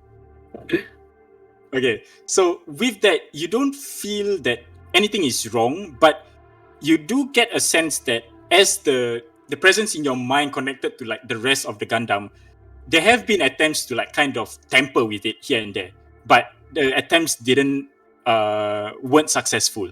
So they did try to tamper with it, but it didn't succeed. So the Gundam is as how you sent it over to them, just with upgraded parts. I just whisper under my breath. It gladdens me that we have both managed to get out of this. Yeah, I find the checklist that the lady left for me. Try to go through the motion. Yeah, so you go through the motion and you hear as the gangway on the side like comes up to your cockpit, and you see your engineer there. You still haven't asked her name yet. You see your engineer there going, why did they forget this one very important thing? She hands you a thumb drive. I take it. That's your STR file. Make sure the STR file is downloaded. Otherwise, it'll be both ISs. Now, you better make sure you download it. Like, now. Download it now. Yes. How do I do that? How do you... She seems like she's hyperventilating. Like, what do you mean, how do you do that? You see that slot over there? Right beside your hand. Yes. Plug that in. All right. And I put it. Is it plugged in? Is it plugged in? I believe so. Now, there should be something popping up on your screen. It should be a file that says STR. Is there a file that says STR? There's a file that says STR. All right. What next? Now, mouse over to that file, click it, and download. All right, mouse. Let's see what's this thing. Right. The mouse is kind of like the round roller. one. That's the It's a roller roller. one? Yeah. Is the roller Yeah. one? All right. Great. I got my specs. The mouse Just imagine goes it Charo way with specs, over like- the buttons. Yeah. Oh, I can't see the mouse, guys. I can't see the mouse. Where's the mouse? I find the download. Now, so you wait for some time as it's downloading, and as it's done downloading, your engineer goes, now go to your targeting system, just double check that it's downloaded and double check that it's enabled. All right, I do that. Is it good? Yeah. Now, you better make sure that this file is enabled all the time before you launch. You get me? If it's not, well, let me just say, they're going to give you a scolding and I'm going to give you a beating. Are we clear? That is clear. Yes. They better be. And then after she walks off and you hear the gangway retracting. I shout, hold on a minute. What? Thank you for your patience with me. Ain't nobody got time for talking to you about patience. Hey, this Gundam is testing my patience. After 1 hour and then you hear her like going off and like ranting as the gangway is like slowly closing up. She's tsundere. All right, like it. So Olivander, like for the judge, Cobalt is saying like, once you're done with your Gundam, you can just head out. There's nothing else for you to do here. I want to download any softwares or whatever that is like calibrating the Gundam onto my personal tablet, and Got you. then probably looking at ways to link up any of my the two tablets, because there's a school tablet and there's a school Yep. tablet. Probably looking at ways where I can just bypass this shit and use my own thing. But yeah, I don't know. Yeah. So do you do it downstairs like at the engineering consoles? I'll probably do it up at the cockpit first. Got you. Just to get the data of the Gundam before I head down, and if I'm stuck or anything, I'll just ask Cobalt. Got you. But, So as you're trying to duplicate all the systems and everything, it's fine. It's going to your school tablet. Like everything is passing through into your school tablet, like regarding your Gundam stats and everything, but nothing is going into your personal tablet. Like absolutely nothing one is of going these in at all. intranet shit. Yeah.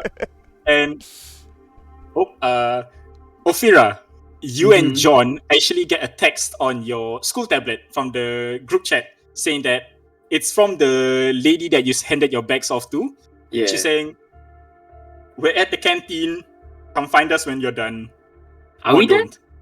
Yeah, you guys are done. Like after that, your engineers are like, saying that you're good to go. Lila is just looking over the schematics that you passed to her. Like she hasn't moved from the engineering console. It's like deep focus right now. Okay. For John, he's not here, but John's Rose is like just ranting as she's like looking through, like just double checking everything on the engineering side. Ophira goes to Layla and then she takes out like a small packet of like goodies, like I would say chocolate or something, and then she passes it to her and then she says, It's a pleasure making your acquaintance. This is and since we'll be working well together, I think I would like to pass this to you. It's just some chocolate from my place, from my hometown, and I hope that we have a pleasant time.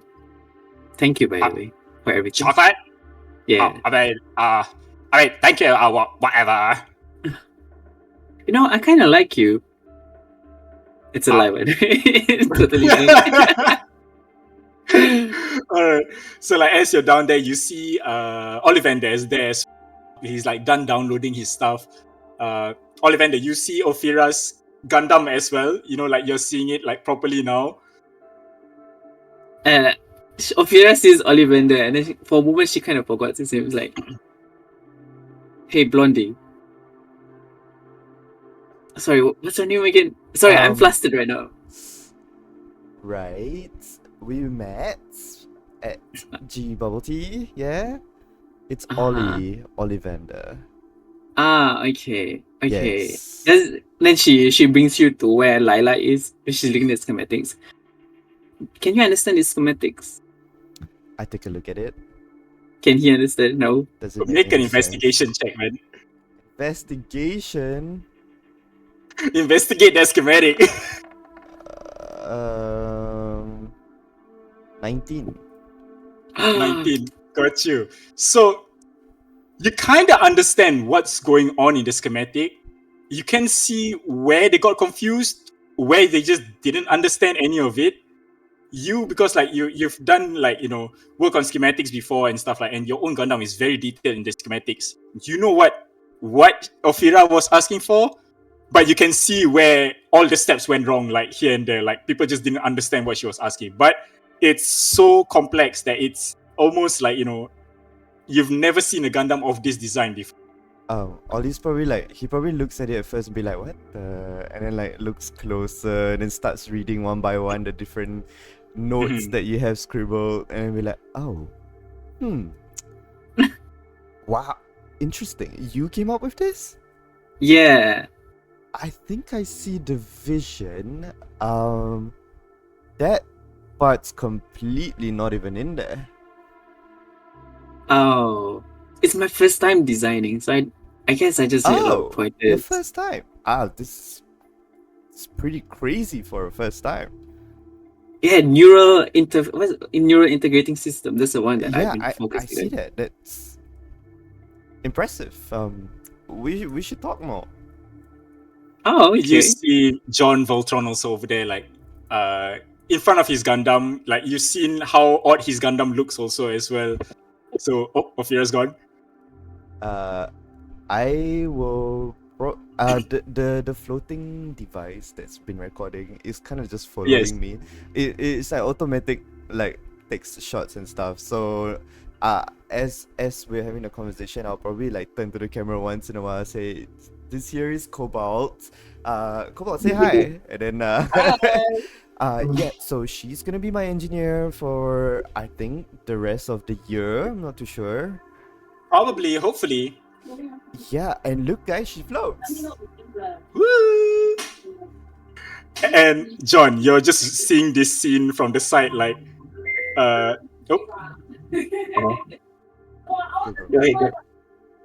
so you're seeing No, let him do. Oh yeah.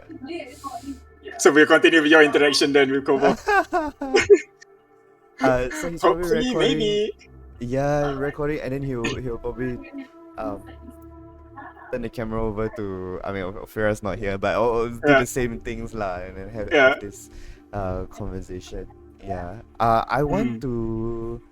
I'll probably start to look up the tablet, the school tablet. Start to look at all the data that's already inside the school tablet. What can I access? What can I not access? What are the names of the important people and their contacts? And then looking at who I can speak to for like custom devices. But, Got you. Okay. Yeah, so Mr. John Voltron, you're just seeing Mr. VTuber over here, Mr. VTuber Olivander, like with the camera, floating camera and stuff. I don't know whether you've seen a floating camera.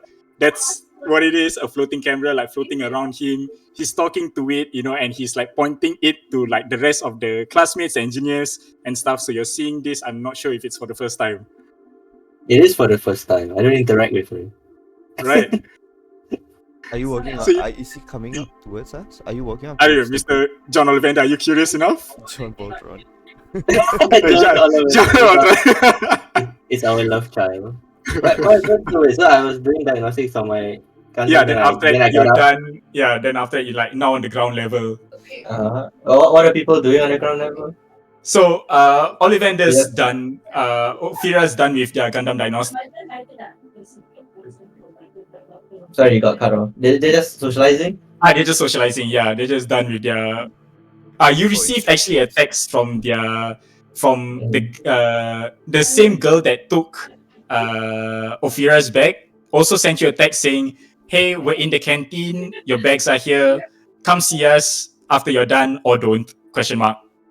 Okay. I don't receive it. I don't have a G tablet. Oh, right. That's right. You don't have a G tablet. You're right. I'm just gonna sit down near my Gundam, fiddle with my necklace. So, Ophira, as you received the text about your bags are there and stuff, apparently they tried to send one to Mr. John Voltron as well. You see, John Voltron's name is like the @ also. So it's like @Ophira, @Olivander, John Voltron. Yeah. Your bags are here in the canteen. Come see us or don't? Question mark. And then you remember that John Voltron does not have a G tablet. He didn't take one. There's no blue tick from me. She says coming. She texts coming, and then she try to find. She like looks for John Voltron. Yeah. Hey, So right now you're John? there with Olivander. After. I kind of like I had the camera pointed towards me and Cobalt Blue, and then I introduced Cobalt, and then I kind of swung the camera around towards you and be like, guys, this is Just me? towards Me? no Ophira. Yeah, She- because you're beside showing the blueprints. She looks a bit flustered, and then she just like. Then she composes herself like. I see your name, just your name. Oh, she puts her hand by her chest, and then she bows like, "Oh, Ophira, nice to meet you." Yeah, apparently she's one of the Gundam pilots here, and her designs are crazy. I'm not gonna show it to you before it leaks out or anything, but her designs are crazy. She just stands there like very awkwardly smiling. I also awkwardly like look like left and right, like okay, great. And I introduced Lila as well. I mean, I let Lila introduce herself to the. I assume she just barges into the camera. Is she there? Yeah, she's Lila is at the console, yeah. Yeah, I'll probably just introduce whether she wants to or not after you. Point the So camera she first. sees like the camera and she's like suddenly like corrects herself and she's like, "Hi everyone, yeah, it's me, Lila. Yeah, I'm sure you know me on a Ggram. Like, if you know me, you know me. I'm so popular on Ggram, so just follow me, like and subscribe." Great. If I clock that Ophira's got instructions, I'll probably just turn to her and be like, "Oh, do you know where we should go?" Oh, I think we're done for the day, but me and John has to get our luggages, so I go to hey John. She looks at you. She picks around at your cockpit. It seems his divine will has us meet again. Okay, yay, John. We need to take our luggages at the cafeteria. Very well. Lead the way. Cobalt Do beside you know where the cafeteria is? Hell no. Wait, Actually, wait. The way you speak is kind of different. You picked it up Oh wait. somewhere? I thought you were around him.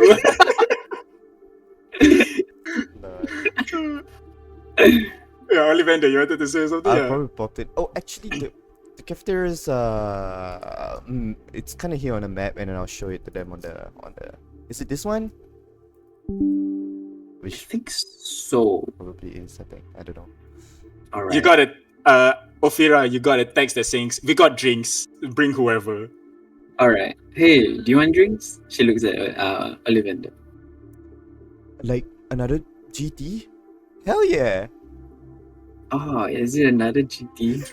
I guess. Hey, John, do you want to get GT? John, Yes. He's dazed. He's in prayer. do you want GT? I do not know what it is. All right, I guess let's go then. Okay, all of us. Hey, I just look at Layla. This Just like, is thanks for everything. See you later. John, is it? Yes. Hi, Olivander. Nice to meet you. It's I a extend pleasure out to a meet hand. you as well. I grab it. I hold it like that. It's a pleasure to meet you. Great to meet you too. This is your design then, yeah?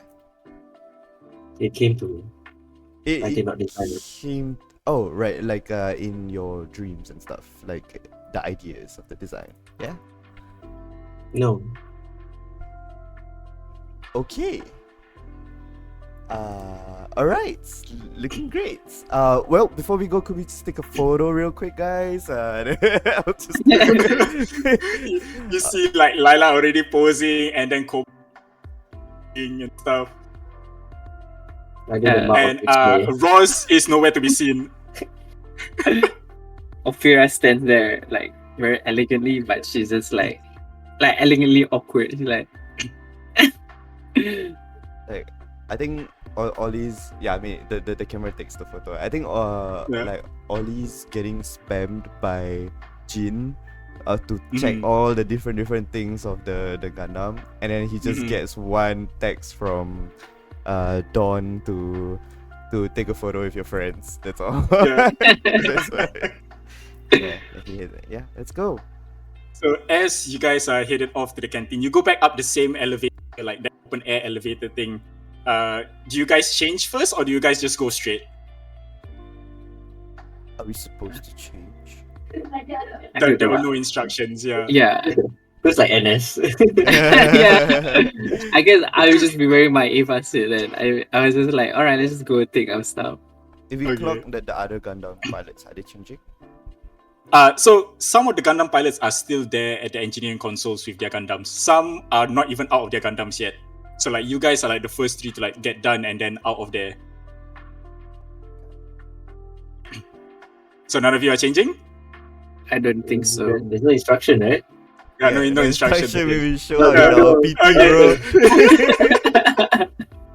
So as you're walking and stuff, you pass by a few people now.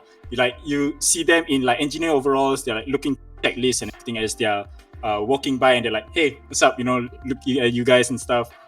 And you finally reach the canteen, and as it opens up, you see like this large room with like the cooking area by like the left of the room, rows of tables with like those built-in buffet trays by the side of the walls and everything. Drinks and stuff are all on the corner in like canisters that are like built into the wall and stuff. And as you're scanning through the room, Ophira and John, you see the two people that carry your bags. They're like at the corner of the room at the back, and like you see a bunch of bags just like stuffed there all together. Oh, okay. I show John. Hey, John, our bags are there. Shall we? You shall. And after that, we try to find the people that helped us. Mm-hmm. So you see that orange-haired lady that was helping you carry your bags. So John, you see that bald, battle-scarred guy, and beside them you see another guy about the same age as the guy that helped you, John Voltron. He's not as battle-scarred. He has like curly hair, orange eyes, dark skin. And he's sitting just like swirling his drink around, and just like just occasionally seems to be like joining in the conversation here and there. And as you approach them, they notice you, and the orange-haired girl looks to you guys and says, "Hey, you made it." It seems that we have. Hey, Yeah. She Thank you so much for slides this. over a tray to you guys, which is like a bunch of hot drinks that's still like steaming and stuff like that. oh, what is this? Oh, it's just simple tea. Hunk over there, like she points to the kitchen area, and you see like this one big guy like doing stuff in the kitchen, like Hung prepared this for everyone because apparently, like, you know, ship's aircon just really cold. Did we introduce each other to ourselves? Nope. Okay, then after Ophira is like, okay, and like, hi, my name is Ophira. This is John, and this is Olivander. It's nice to meet you guys. You see the orange-haired girl reply, I'm Vera Lopez. Okay. Then she looks over to the bald guy that helped John Voltron, and he's like, the name's Carter. And then the guy that is beside Carter, the dark-skinned, curly-haired, orange-eyed guy, just doesn't reply to any of you. And then you see Carter like elbow him on the side, and he finally like, looks up at you guys and goes, "What's up?" And Carter looks at you guys and says, "Well, you're gonna have to forgive him. But besides being an exceptional soldier, oh my god, I struggled through that one. Besides being an exceptional soldier, his hobby is being a dick. His name's Emil." Emil.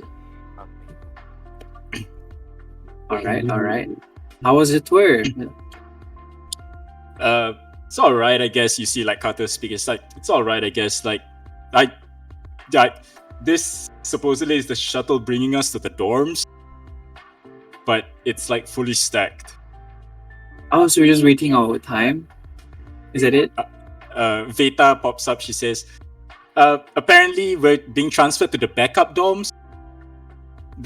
Apparently there was a student who had some unsupervised experiment down in the dorms on the planet, and it kind of blew up the complex. That's what Dr. Oobleck said to us. So I guess we're going to the backup dorms on the moon, like he said." The moon? Yeah, it's like, you know, we're almost there anyway. So got you. And do you know what's the agenda after this, or just dorms? I don't know. Like, I mean, Dr. Oobleck did tell us to figure out our dorm situation, like who are we rooming.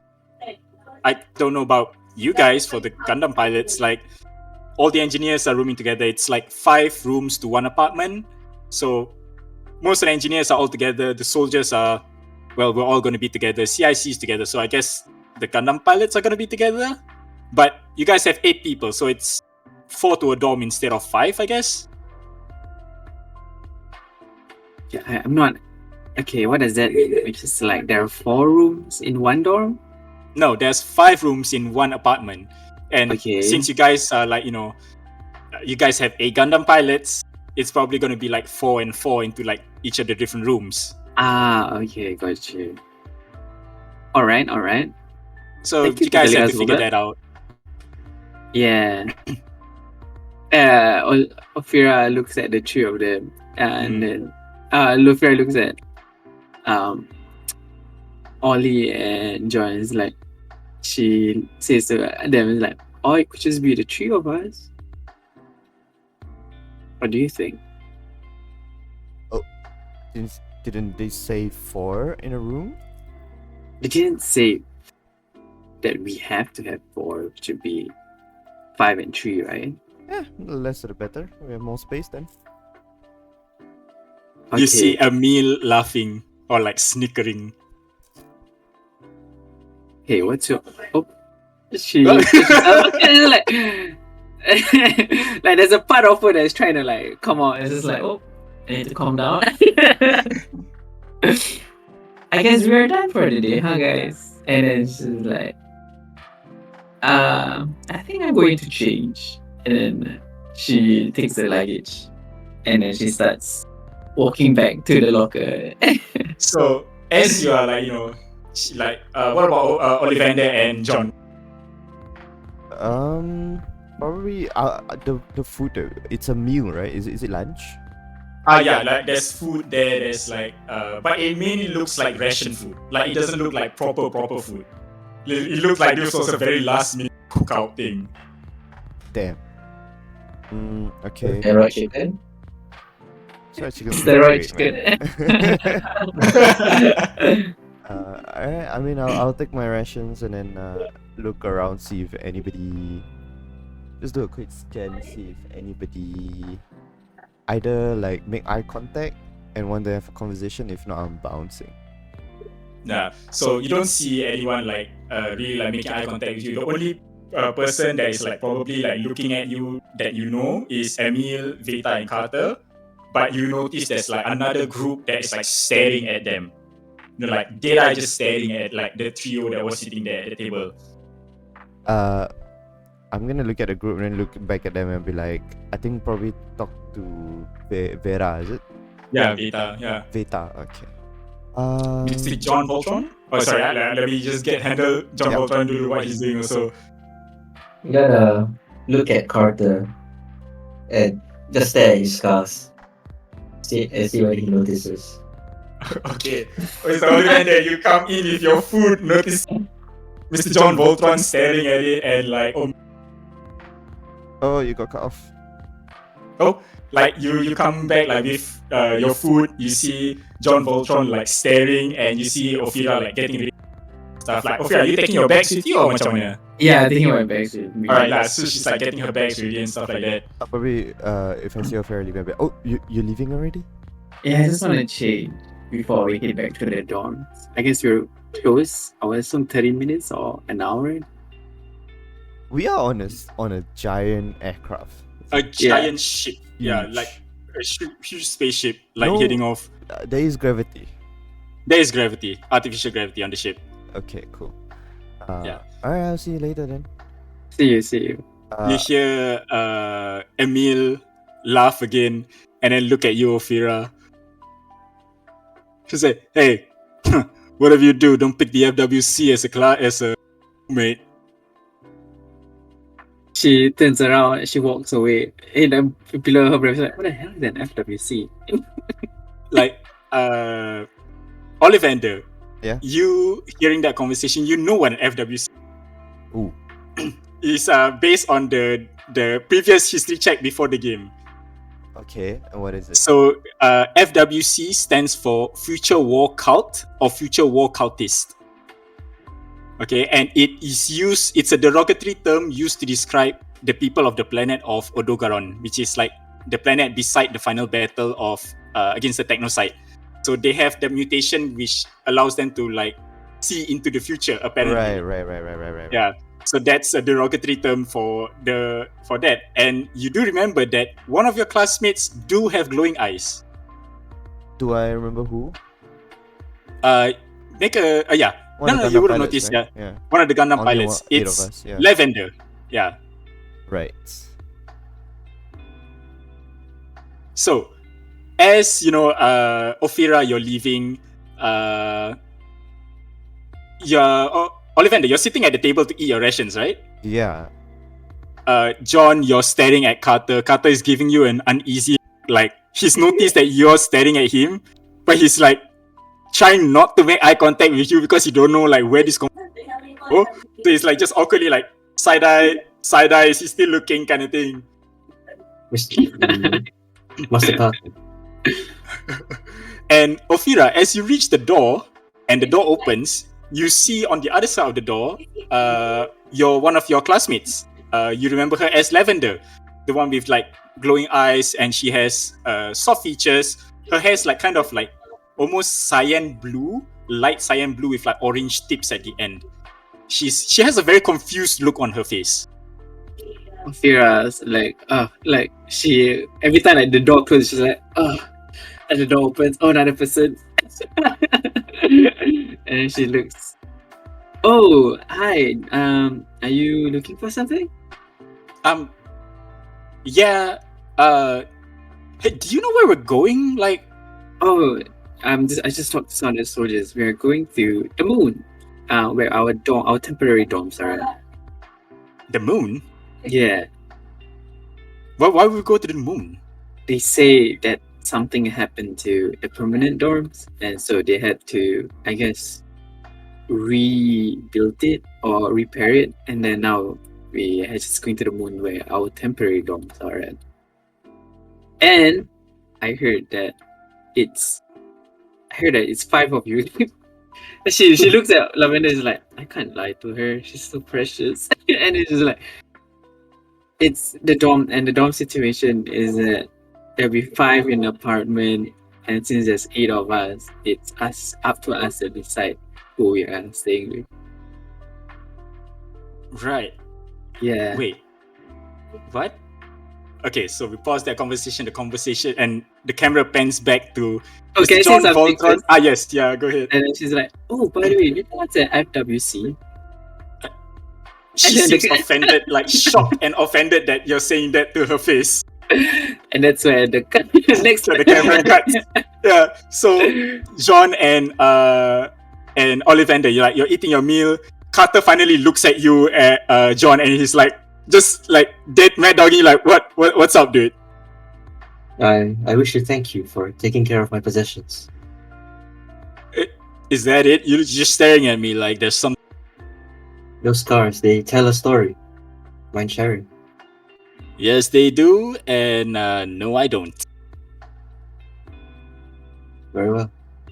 And then you hear Emil pipe up and say, "Well, speak of the devil, the FWC." And he's Is like he looking looking at towards someone? the door. Yeah, he's looking at the door where like Ophira is having a conversation with one of your classmates, the Gundam pilot. I look at Emil and say, "Pray, tell me what's an FWC?" Tell me, what's the first thing you notice when you're looking at her? Does he have glowing eyes? Is it constantly Oh. glowing? As you're looking at her, Adri, yes, you see like she has glowing eyes, like glowing. The presence at the back of your head suddenly like peaks, it pipes up. You feel excitement, happiness, recognition, and then confusion. So it's like all these emotions like suddenly like just flash through your brain, and it ended off at confusion, and it's staying at confusion until like it slowly like dies down again. I'm gonna try to sort of like make my expression as dead as possible, try to hide those emotions and say, "I don't understand what you're trying to get at, Emil." Oh well, a freak's a freak. FWCs are future war cultists. They believe, the Technocyte's gonna come back and they're gonna eradicate us and everything. Bunch of crazies, if you ask me. So people of faith. Faith? They say they can see the future. I see. Excuse me. And I get up and walk towards Lavender. Okay. Olivander, you're seeing this and his reaction and like is walking over to the son. You just there enjoying your meal? Yeah, I have like one hand typing onto my tablet, and then I'm Got just you. eating, but I'm listening to the conversation. Got you. I'll probably. Okay, the FWCs, the okay, great. Now we're gonna call them this group of people. Mhm. They are heavily looked down on. Not by all people, but for those that want to pursue AI and physical neural integrations again, they are like heavily looked down and despised because these FWC are like the main, like aside from Astakasia, they are the main pushback for all of this. Okay, then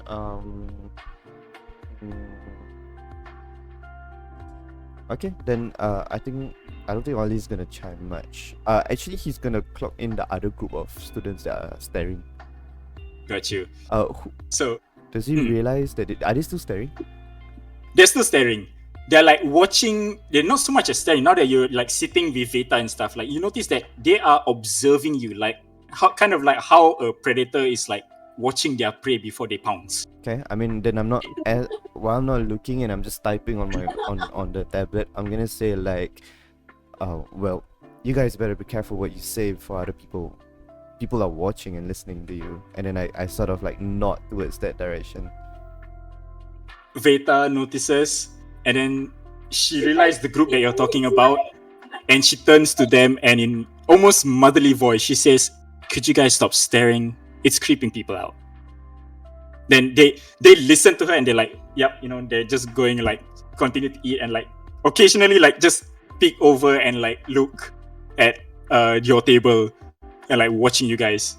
The three Veta and then the other two, Carter and Yeah, Carter and Emil, Emil. Yeah, are soldiers, is it? yeah, they're soldiers. Okay. The other group, they are wearing what kind of outfit? Also, Specific like that group outfits? that's staring, also a soldier's outfit. Oh, okay. Yeah. And you notice that their outfit is actually almost similar to Veta. It's like they tried to copy her outfit. Oh, okay. Can. I get Yeah. it now.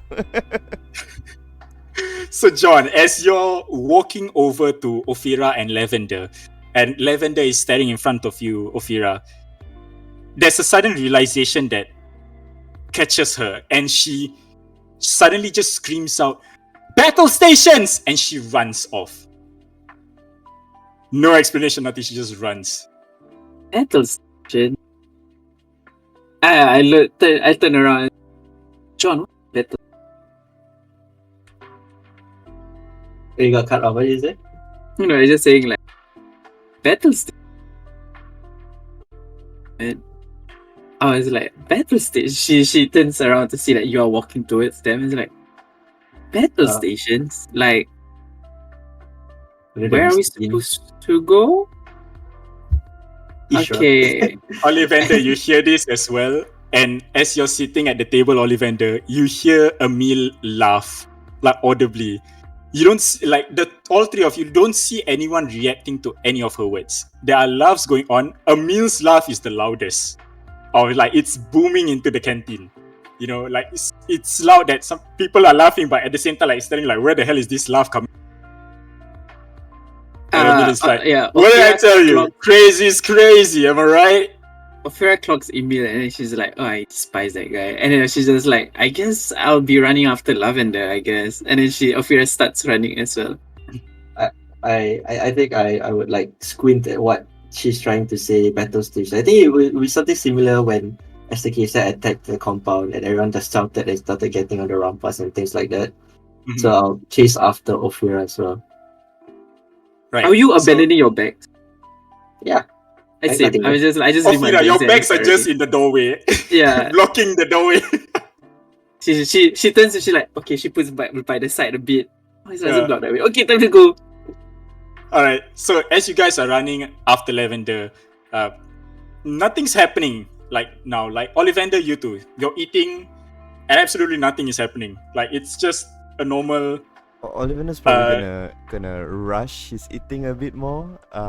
He feels this feeling based on the history, the not knowing whether it's real or not real, and then there's been like information where it actually did happen, actually did predict it, and then moments where it's like, oh, it's just a fluke. He this feeling of like, oh shit, is it really? Am I gonna witness it for the first time? So he's gonna eat a bit faster. Yeah. So as you're eating fast, like Veta is like laughing, like giggling. Is like you running off the battle stations. Me? Yeah, you're eating fast. You know what? Crazy is crazy until crazy is not. And then I leave the table. Damn. And as you're leaving the table, everyone give me a dexterity saving throw. Oh, let's go. Saving throw? Yep. Saving throw. Got +6. Oh, What wow. happened? I got a 7. A 6, a 7, okay. 14. 17. 17. Okay, so wait, I need to roll damage. I already got 14, then Mirza got 17. 17. Yeah. Is that proficiency to saving throw? You pick 2. Pick 2 stats yeah. to give your proficiency to. Okay, so as Olivander, like you're getting up, Ophira and John Voltron, I don't know why I keep saying your full name. Ophira and John, you That's guys good. Sounds better. yeah, John Voltron, like you're running after Lavender. The ship suddenly is hit with an explosion, and it rocks the whole ship as if like we had no shields up or anything. It's like it was a direct hit onto the ship. And who has less than 12. Only me. Only you. Okay. Yeah. You fall down like as you're sprinting and the ship vibrates. You fell flat and slide like on the ground. You take 4 damage onto your Alright. pilot. Alright. Okay, because it was like a Beautiful. hard landing. The rest of Yeah. you take 2 because like you're stumbling onto the ground also, but you kind of catch yourself still. I help Ophira out, try to look around what's happening. Okay. You guys hear the alarm? Yeah. Alright. So alarms start to blare and stuff like that, and voices come over the intercom. All hands to battle stations. I repeat, all hands to battle stations. Oh, the timing, dude. It's a real date. It's a real. Ophira's like flat on the ground. My butt's up. Ooh. Anime style. Yeah, Like, we'll so- sprint towards the bell, wherever the thing is was. Right. So as you guys are sprinting like back, Olivander, you're a little behind. Ophira and John Voltron, you don't see Lavender anymore. She fully she's just gone. Yeah. And I guess to the Gundams, I look at John. Yeah? okay, so only yeah. So Ophira and Olivander, the two of you have your tablets with you, Uh-huh. right? It starts to ring. Okay. We pick it up, I guess. Right? Right. So you pick it up. John Voltron doesn't have a tablet, so he's like looking in on your tablet. Yeah. And you see a face of someone sitting in the control of your ship. He's wearing a helmet, which is odd for someone in a ship to be wearing a helmet. And even his visors, like it's a pretty sharp helmet with antennas coming up by the side, and even his visor is mirrored, so you don't see his face at all coming or like into the intercom. And he's like talking to you guys and making an announcement. Pilots, this is Shax, your stratagem coordinator. We are under attack and we need defenders. Coco, Cade, Rusty, head of the enemy at Battle Area 1. Olivander, Ophira, John Voltron, head of the enemy at Battle Area 2. Lavender, Jen, defend the ship. If they want war, we'll give them war. And the comm ends. Who are we fighting? What's happening? Is it this? Yeah, Is this a test? And You I see, caught like up with Ophira starts like her true self starts to come out. Like, what's happening here? I love it. Do I catch up to them? Did you guys stop as you're like listening into the Yeah, announcement, or do you Because guys I think I fell, and then that's when the announcement came, and then we stopped Okay. to view it. Yeah. So you Olivander, you round the corner and you like, I don't know, have you like gotten up fully, or is like, are you still like on the ground with That's still Go ahead. fully ready. okay. So that's the scene you see. You see Ollie's face. He is smiling and so excited, and he's like, he run towards you guys, and then he like, he do the thing where you turn around while you're still running and then facing you guys. He's like, guys, best orientation ever. Come on, let's go. And then he continue. So as you during guys, this year, right? Can I see their expression?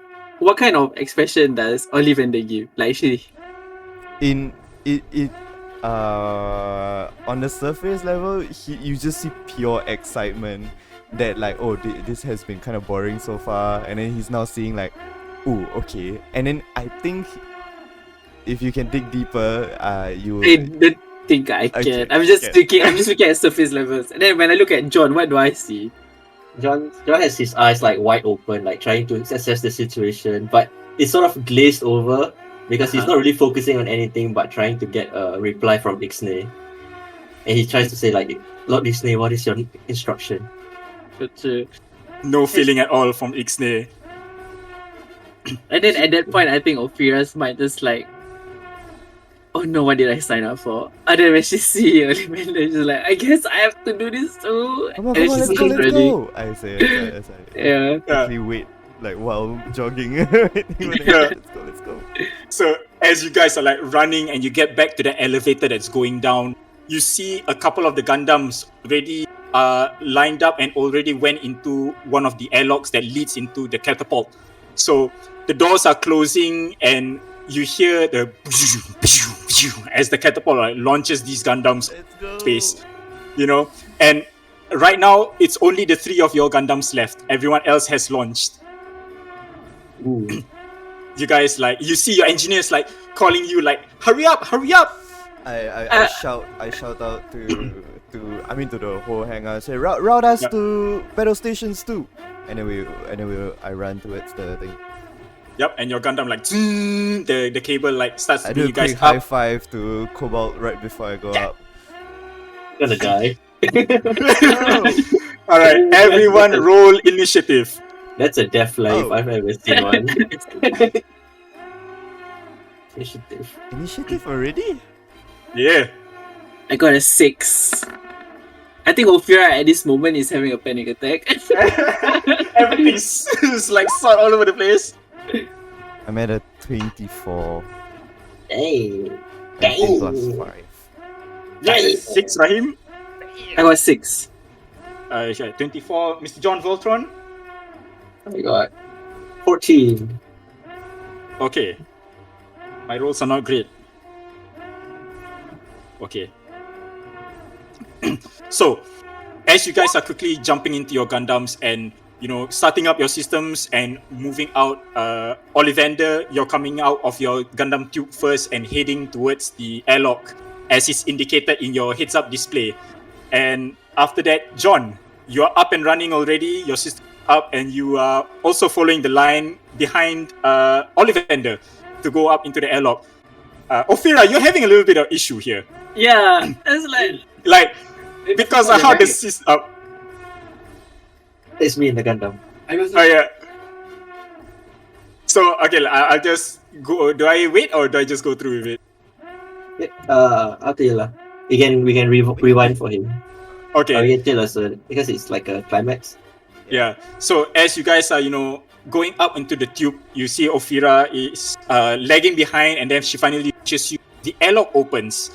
You step into the airlock, and the door closes behind your Gundams, and it cycles, and you see the catapult in front of you. You see, it's kind of like a zigzag. There are total of 4 catapults in alternating fashion. So, Olivander, you're directed by your system to jump into the first catapult. And then John, you're into the second catapult on the right, and then Ophira, you're on the catapult on the left. okay. There's a Okay. fourth one. It's empty, is it? There's a 4th one which is empty right now. And do you guys want to I say know. anything before you launch, or To who? To ourselves? to make an announcement to the system or whatever? Whoever's watching. I looked at I have a pendant on the inside of the 2 moons, and then just can't even remember my names. Give me a moment. You guys start. Ophira. Need a moment, is it? Okay, then I touch the 2 moons, and it's well, here, guide me. Ollie's Olivander? gonna jump into his seat, switch on all the hologram panels and everything turns on, check that the comms are running. Are we linked? You are squad linked, yeah. We are squad linked? And Yeah, then because you guys Shax will- was telling you to hit the same combat area. Then you guys will see Ollie's icon, him doing this. And there's an icon comes up the side of your hearts. I don't know how your hearts work, but the message to link up is there. And then he's just mutter under his breath game on. That's all. Hate it. This is your catchphrase, guys. This is your catchphrase. I didn't think of my I catchphrase. just didn't think of my catchphrase. No, we go Yeah, session we go. 0. Who cares? Come on, yeah, let's go. I grabbed my pendant and said, Fine. may here guide me, may a pricks give me luck. It's too long. Too long. Too long. Too long. Okay, Alright. this is No, next session, guys. Next session. Yeah, okay. Next session. John? Next session. Too much pressure. So John, you only Olivander's speaking up, and then once it's ready, you see the signage on your what's this thing called? on the launch pad is from red, it goes red, green, clear, launch. And then all your three of your Gundam just all launch out at the same time. And We're gonna die, it's guys. chaos.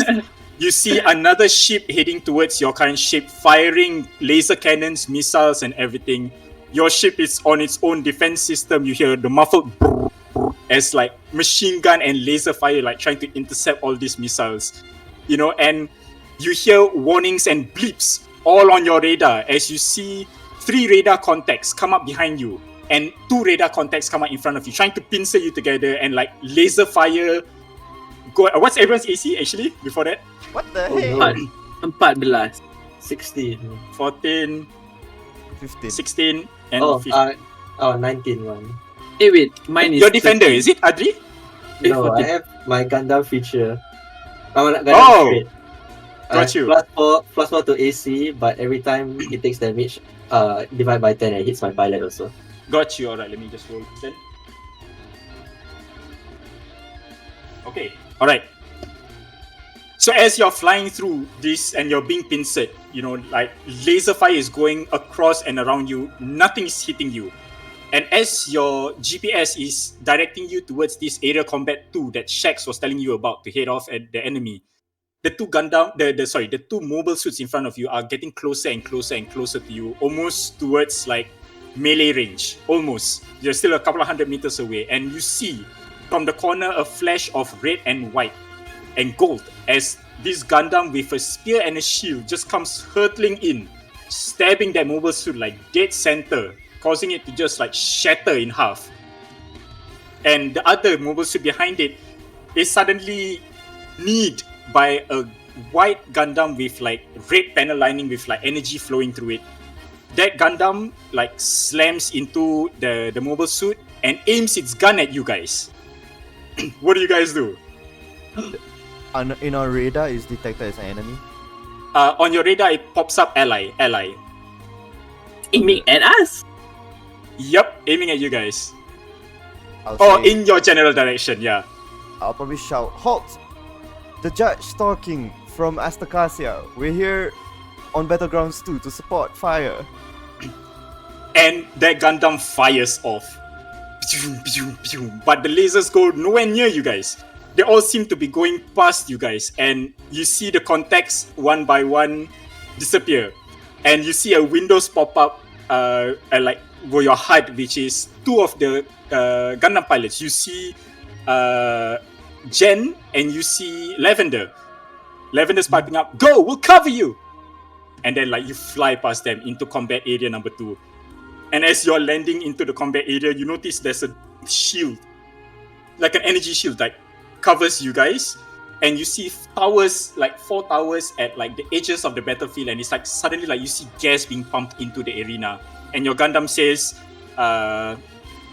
atmosphere detected, and then another pop-up, beginning combat mode.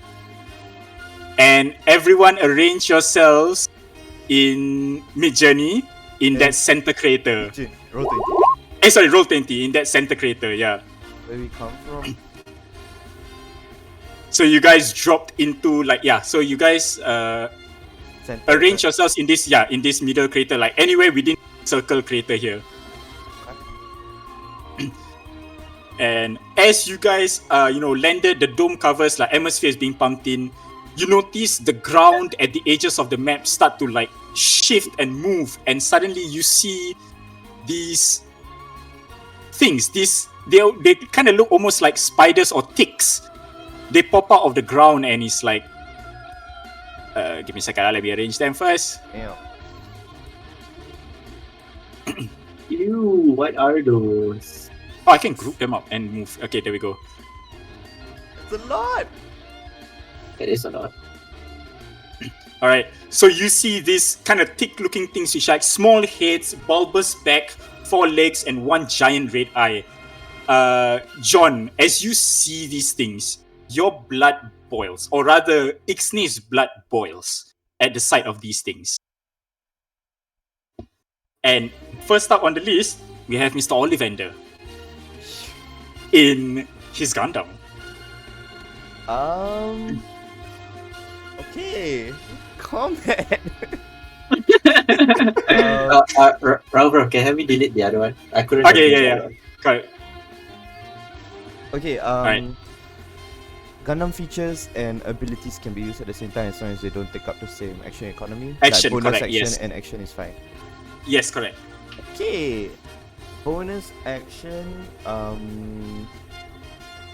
Ollie's gonna click a few buttons. The goal of the Gundam shimmers a little bit, and you see he starts moving Mm-hmm. to here, one step. As you move one step, you see behind him there is a duplicate of his Gundam, almost in holographic kind of vibes. Mm-hmm. Yeah. So he leaves behind a duplicate and then he moves. How many feet can Like, I move? 6 I got you. I got you. 6 squares, yeah. Oh, nice. I Alright. got you. I got you. I got you. Got it? Oh, thanks. Wait, what's your YouTube name again? What's Ollie's YouTube name again? Crown's Playground, yeah. yeah. When you do that, Ophira is like, Crown's Playground. I remember now. Yeah. And then he moves more. 1, 2. So I move 4 spaces, right? 1, 2. No, I moved 1, 2, 3 spaces. 4 spaces. Okay, I'm gonna move up to here. Mm-hmm. And as I do, I'm actually gonna spend 4 ability points Mm-hmm. to. You see more duplicates of the judge appearing around him. And it's actually the illusory spell, what's that spell called? Mirror image spell is Mhm. actually happening. Yeah. So there's just a bunch, and then I'll move my echo together with me. So there's just a bunch of. You just suddenly see I multiply It's to so 4. many judges, yeah. I think that's action and bonus action already. Okay. Yarr. Next up on the list is Mr. John Voltron. With Hey. seething anger at the back of your head. I think I take this as Ixnay's instruction. I think inside the Gundam itself, everything is just like red. It's like a dark room. Hmm. And this is what are you gonna do? I think I will just walk up here and just try to take pot shots on the group to the top left. So maybe the first guy. Okay. Okay, so this is gonna be assault rifle. One Okay. D10, one D10. I gotta hit. Wait, roll to hit first. Yep, roll to hit. Roll to hit. Is there a plus to hit? Buka apa ni? Your Dex. proficiency, yeah. Okay. Yeah, so Dex, yeah, Dex. So plus 7. 1 roll 1 20 plus 7. 21 to hit. Hits. And then I'll roll 10 D10. Roll 10 D10. Oh shit! 43. Alright, and as you see, you're shooting a beam rifle, is it? Assault rifle. Assault rifle. Right, so as the assault rifle hits this bug, it doesn't seem to like be very strong, and it kind of like falls apart after a couple of hits, and it's just shattered into pieces. And I think the visual that I'm aiming for is just like this lanky doing thing, just like standing still and shooting like that. Next up on the list is actually Ophira. Where is Oh, he? Ophira's. Where is he? Where is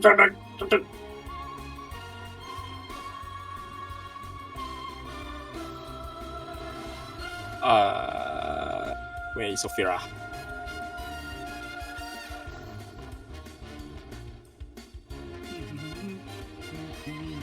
Let's go to the Masjid Sultan Bazaar.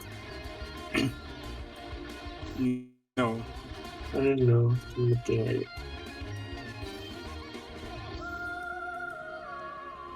How's it so far, guys? Great. Good. I like the climax. Good climax. In Olivander's mind, it's still orientation. Like this is simulation. Yeah.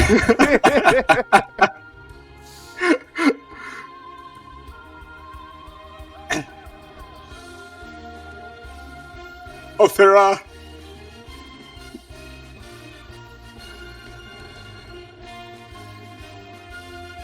Okay, I'm back. Hello. Alright, it's your turn, Ophira. Okay, what? Oh, the other two hasn't moved. They moved a bit. They and then, moved like, Yeah. the Ixnay fired off a shot into the crowd on the left. Okay. Here's the only thing. Okay, you know what? Let's try this out. So Ophira hasn't really done much, right? It's like Ophira doesn't really know how to.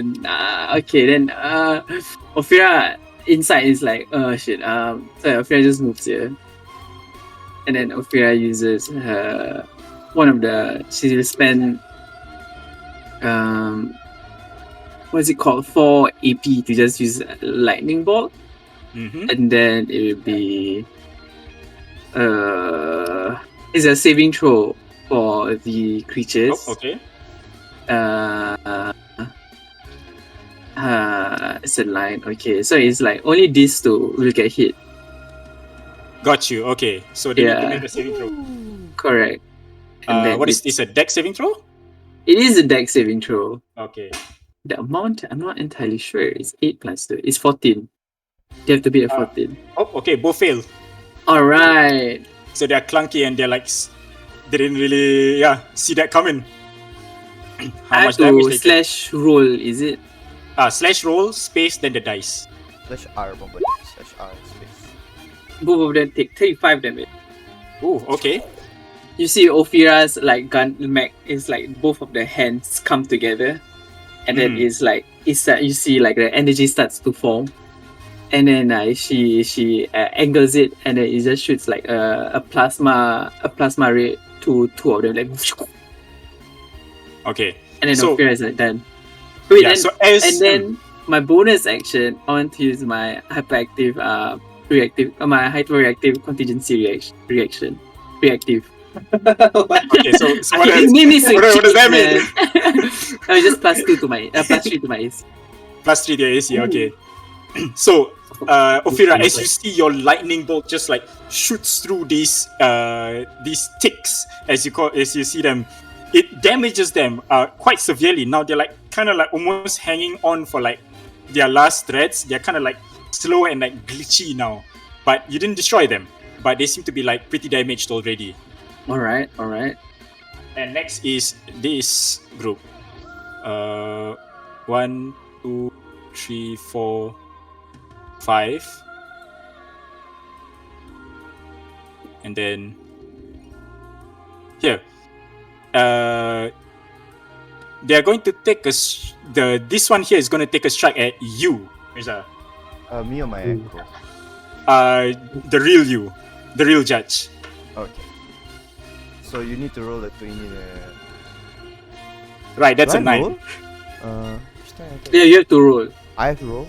Yeah, you have to roll. Yeah, Yeah, it's a bit- No, but if you roll at 9, he still didn't hit you. You only have to roll when he hits. Oh yeah. Yeah. Okay, that doesn't hit. So that's one, and then another one's going to your echo. Oh my god, this is horrible. This is the called.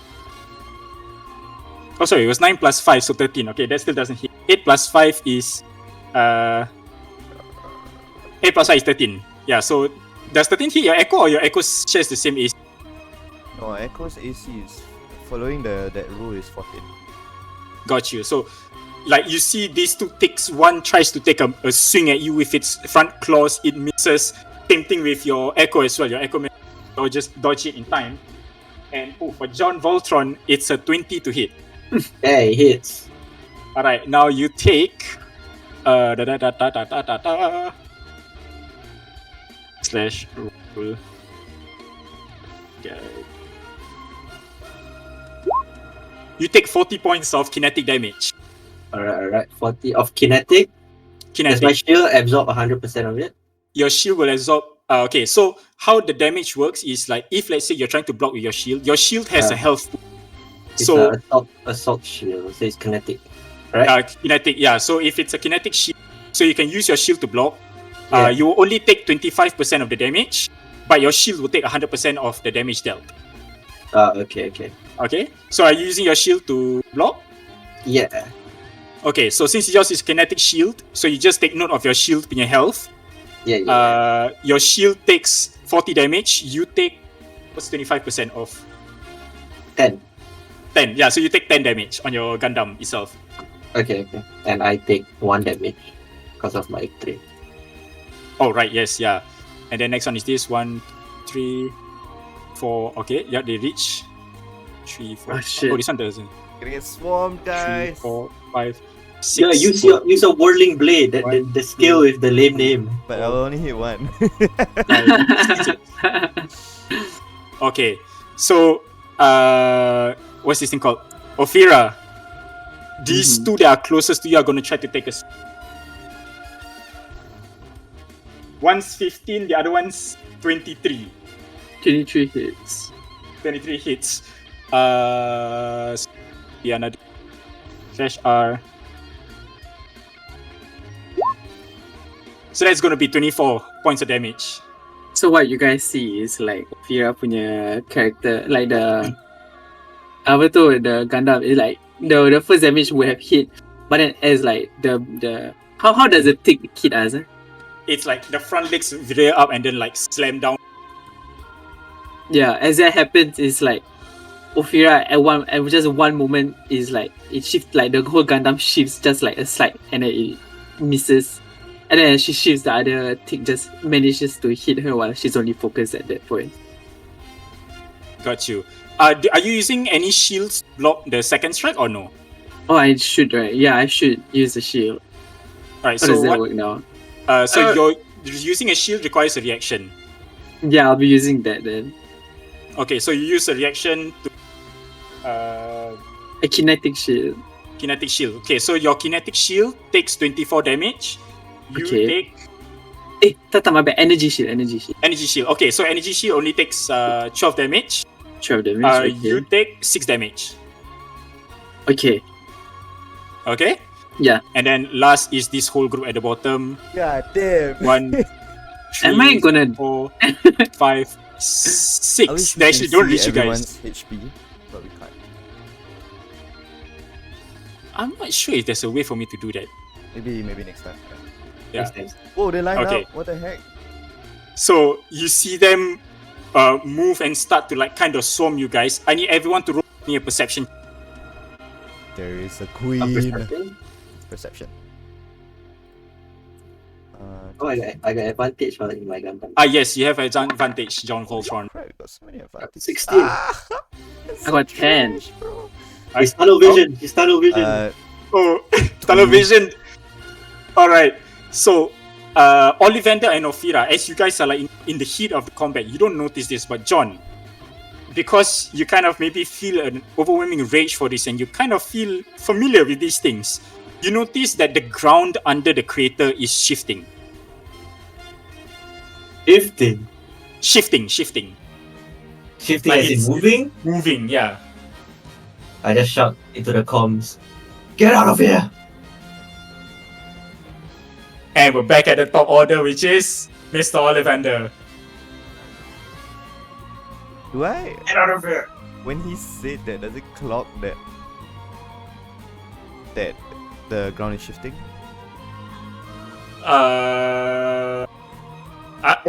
I tried to make it specific, you know? Like narratively, I say get out of here, but in my mind, I'm like, guys, the ground is moving. I don't know, Olivander, do you perceive as that? I mean, if he said get out of here means there's something even more dangerous than this. Yes, Would I notice the thing below? Like, does it look like it's gonna erupt? Not at the moment. Well, I have like blood in my eyes. There's enemies right in front of me. So, Echo's gonna move up one, Mm-hmm. and because it doesn't leave the thing, right? Yes, yeah, it's still within, So, yeah.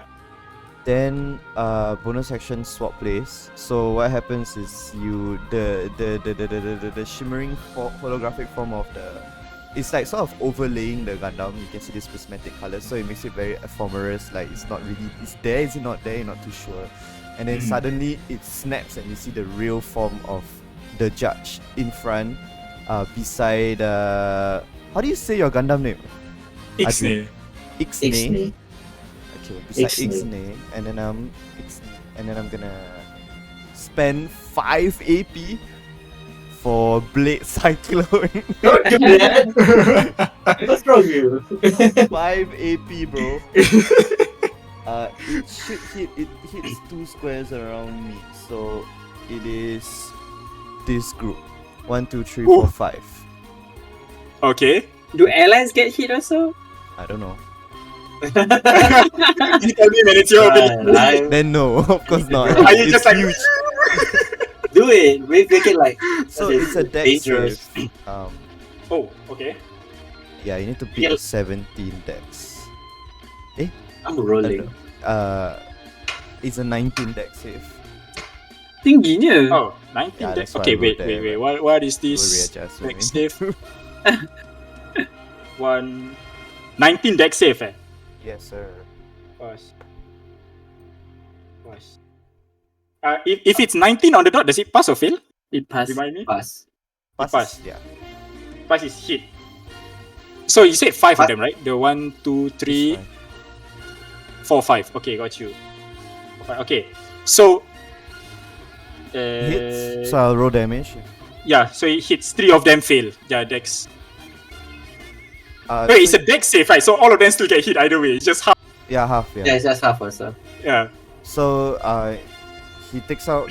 You see the judge takes out 2 beam sabers, like put it beside him, and then just whirl around to a blade cyclone.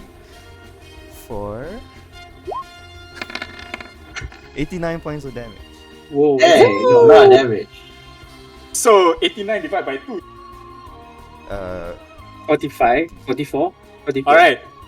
So as he's like describe how you're killing everything around you. You just see a whirl of colors, like prismatic colors, like a rainbow, Ooh. just going around as he spins, Very and good. then after that, readying himself back. Yep, and Bigger, it's bigger, everything. Oh, bigger, yeah, bigger. everything is just Ooh, that's so nice. dead around him. And then I'll turn around and then probably comms to everyone, be like, danger? What, is there danger somewhere? That's all. Look to the ground.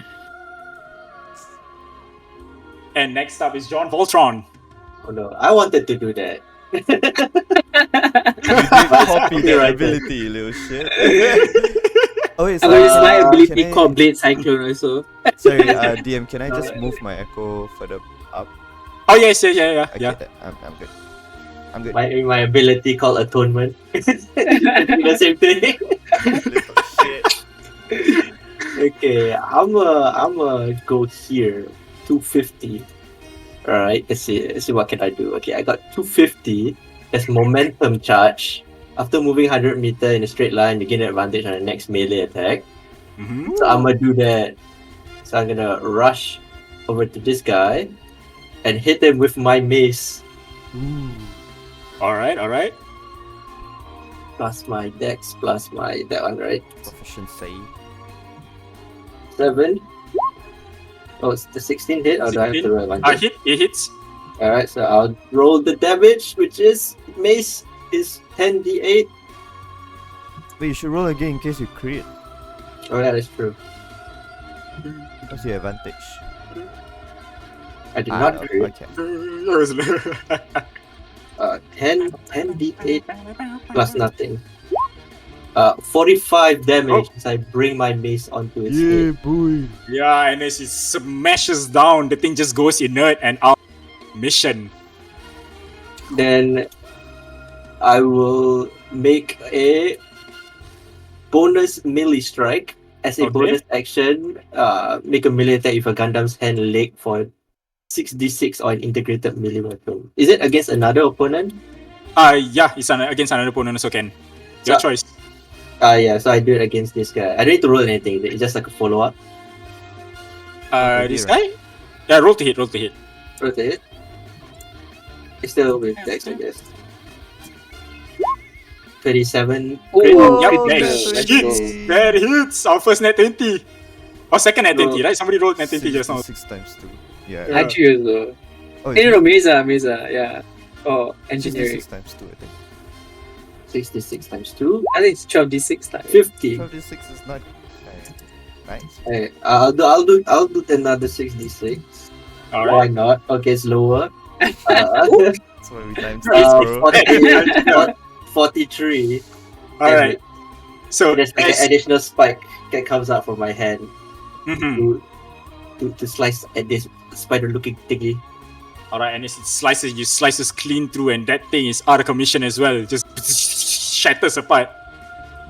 You notice that these things, while many are not sturdy, Yeah, definitely. Yeah. Action bonus. I'm done. all right, and Mr. Cinema. Ophira, Miss Ophira, sorry.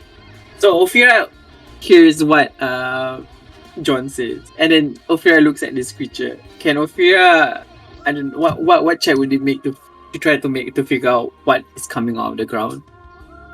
Make a history check. History. Oh, I forgot. Rauf. Yes. When I kill one of the guys, Uh-huh. you'll see the what's it called? XD just grab it and try to meld it with his body, and he uses the long death, which gives him plus 20 temporary health. Got you. Okay. All right. All right. All right. I got a 17. 17. So you know that the mobile suits that you saw above you guys as you were guys coming down here, and these things, these are, in a sense, recreations, the things that Gundam pilots in the past faced during the Technocyte War. These are like the infection forms for the Technocyte, and the mobile suits above were like the infected pilots and mobile suits that came into contact with the Technocyte. And for these small ones, you know that where these small ones are, there's usually a carrier or two. Oh. Got you. Ophira says in the chat. I think the carrier is coming out soon. Be prepared. And then Ophira will take an opportunity attack, I guess. Okay.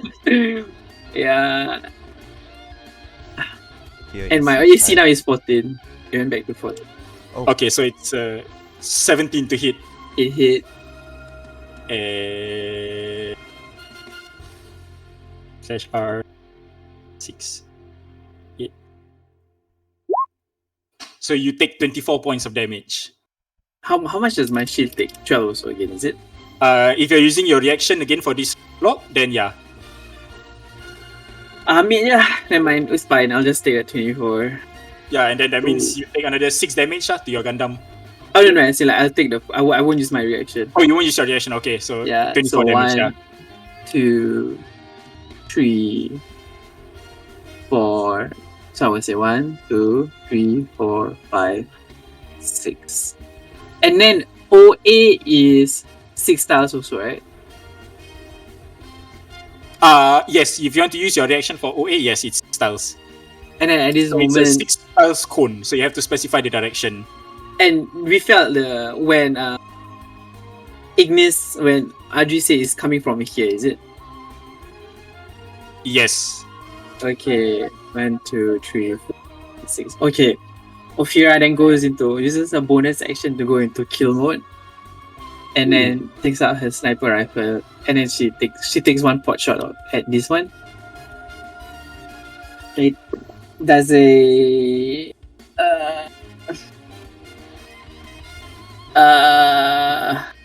This is your Yeah. action, is it? For your sniper Yeah. rifle? Okay, yeah. yeah. So 11 plus 3 plus 14 2. hits. Okay, it hits. Okay, hit. This is like overkill, but I just need to do Wait. something. I already spent 106. Oh my god! Let's So, go. This Boom. thing, like the pure force of the round hitting it, like pure overkill. This thing almost vaporizes. It's like a liquid spray, like like how you just slap a tick Yeah. and it's like just gone. And then with my reaction, I will do an OA at the direction that it was coming at, Got you. Okay. What is and OA? then He's going into Overwatch. Oh. yeah, So it's and like then you see this, so this is his Overwatch range, like 6 squares in a cone. Oh. Yeah. So if anything moves within the 6 square cone, Yeah. he has the choice to take a shot at it. I can specify which creature You that I can want to specify hit. which one. Yes, correct. Okay, and then at that moment also, my OA. I think I have to specify. Actually, let me specify. I want to load up. I want to charge up my practical cannon, and then add full to 4 AP as well. Okay, And then I'll wait until whatever wants to come out. got you. All right, and then the ticks start to move again. No. And so we settle this one at the top first. Yep. Is that real you? Yeah, real me. AC 15. Right. 15 plus 5, so it's 20 to hit. Then I'll roll my echo, whatever that mirror thingy. Oh, I okay. have to roll a D6 and above for you to hit my duplicate instead. Got you. Dun, dun, dun, dun, dun. 5. It hits me. Alright. Oh no! Oh no! The That's so roll, good. So it rears up and slams down on you. 28 kinetic damage. Got you. Then Adri, the two at the bottom. One hits you critically. The other one just wait. hits you. Uh-huh. There is my pilot trait. Which is? Can be triggered as a reaction. Dodge until the start of your next turn. Any attack roll made against you has disadvantage if you can see the attacker. Oh, And you make dex saving throws with advantage. your AC is 19, right? Yeah. So despite your pilot trait, you're like paying attention at all, these things still come after you. Like, after seeing its buddies get whacked, they are coming after you. But because they're disadvantaged, then it's not crit anymore. Nice. Roll. I'll just do the full. Are you going to? Use your reaction already, right? So it's gonna be 12 D8. So you take 6 points of damage. Okay. Shield. Is it use reaction to do it? Shield's a reaction to do it. Okay. So let's see, 60. Alright. Got you. So, as you know, you guys are fighting it out here. The ground shifts and out emerges a giant version of these ticks. You see, Carrier. it's a carrier with basically like a much bigger version, and it's like more equipment and antennas and spikes poking out of its back. Can I use my OA now? Yes, you can. Oh. My God, it's rolling shit on initiative as well. Yay! 8 plus 2, 10 plus 3, 13. Does it hit? Nope, doesn't hit. So you No! fly off and it misses. Like it manages to, just like shimmy out of the way. Yeah. I missed my AP as well. Ophira is like, where it just missed it, like, ash. And it's going to. Oh no, it's actually back at the top of the round here. It's Olivander. Oh. Okay, so there are two things in front of me. There's that and Yeah. then the big guy. Yep. Okay. I'm actually gonna see. Does it cost a bonus action?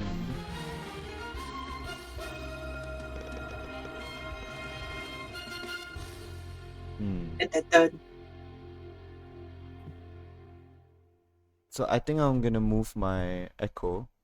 Mm-hmm. 1, 2, 3, 4, 5 here. Mm-hmm. And then I am going to attack. Alright. There, you protect me, so you can channel your quantum to intensify attack. You did action, you can make one additional attack from your echo's position. Okay, so I'm gonna attack this guy here Okay. in front of me and roll to hit, right? Yep. Roll to hit. 25. 25 hits. Wow. First hit, Beam Sabers. 63. Woo! You slice that thing apart. Okay, so I have. Okay, then because I took an attack action, I can also attack from my echo. Mm-hmm. Right, so I'm gonna Right. roll the hit from my echo side. 23. 23 hits. Yep. So thing. 54. Yep. And that thing is gone. Okay, I'm gonna move. Okay, this big guy, what does he what does he look like he has? Like So weaponry or... he has like the same kind of sharp claws as the what's this thing called? As the smaller ones, but it seems to have like some kind of Gatling gun under its main eye, and at the back of it there seems to be like some kind of energy spike pylon like above it, like it seems to be like charging up with electricity. Sick. Ooh. Okay, what I'm gonna do is I'm gonna go up right up to his face, Mhm. and I'm going to kind of point it away this way and Okay. try to get its attention. So I'm not doing any damage, but I'll probably just skirt around the side of the thing and try to like make contact with the mech and point him away from the rest of the group, and then I'll probably say like, eyes here, big guy. And that's it. Got you. John Voltron, you're next. So sexual. Mr. John, what would you like to do, Mr. John? Mr. no. John Voltron. Not that when Olivander said over here, big guy. How's that? Yeah, That is the least sexual in one. two different things. Okay. Does this thing look mountable? I mean, yeah, sure. Like you can jump on it. I will Okay. attempt to jump on it. Which Can one? I Wait, jump sorry, on- the small one or the big one? No, the big one. The big one. Got you. Okay. Alright. Hey, What do I roll for am that? I don't know. What do I roll for that? I don't know. Am I just forever DMs like guide me here. What is this? Don't know. I guess athletics rule. Animal handling. Yeah, give me athletics. Yeah. Can I do acrobatics? Oh, acrobatics. Sure, acrobatics or athletics. Yay, Yeah. Dex. Let's go. I guess it's grapple rules. Oh, grapple, He's maybe? mounting like he still can move. It's just like he's on it. Like grapple Stop. is athletics. Oh, acrobatics. I don't know. Forgot. Oh no, 11. Okay, wait. Let me. What is the stats for this one? I haven't seen the Okay. stats yet.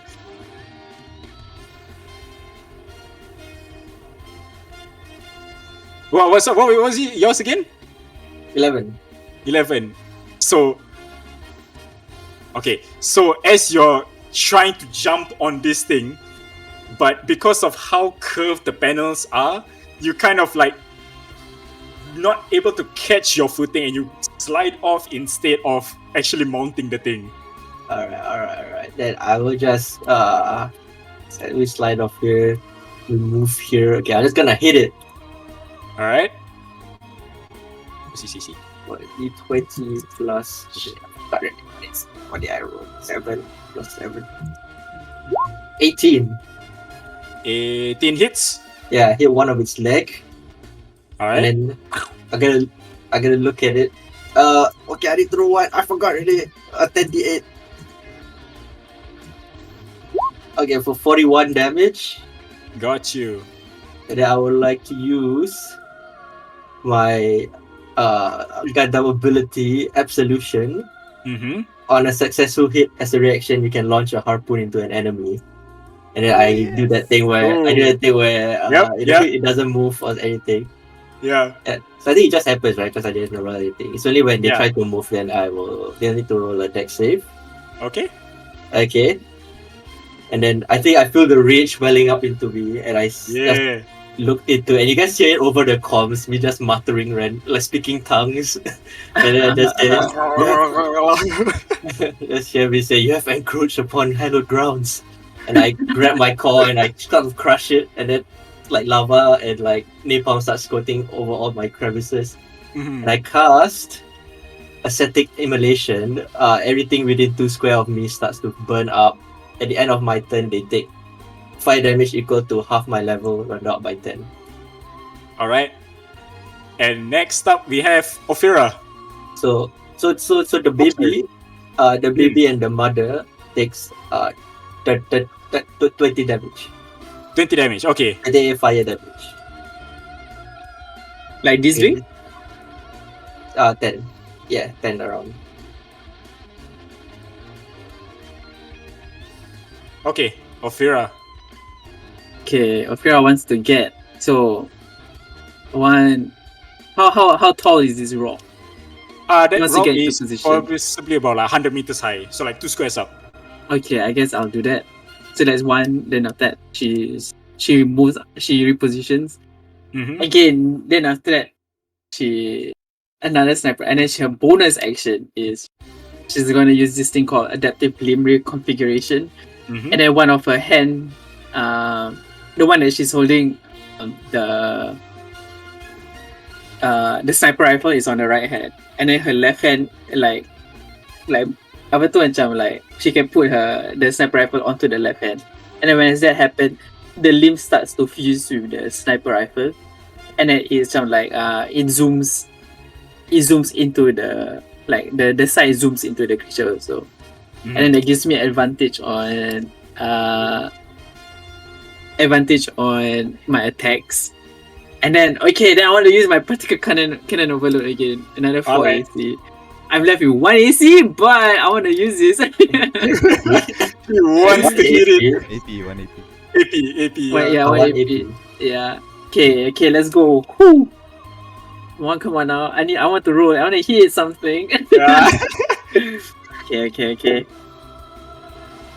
Oh, I was so close to crit, but I got 18 plus. Yep, that hits. Okay, and then that would be it's a lot, just FYI. Yep. Go, big damage. Then if I want to roll more than dice is 20d10 space plus space the other ones, is it? Yeah. Okay, give me a moment. And then it's 2D.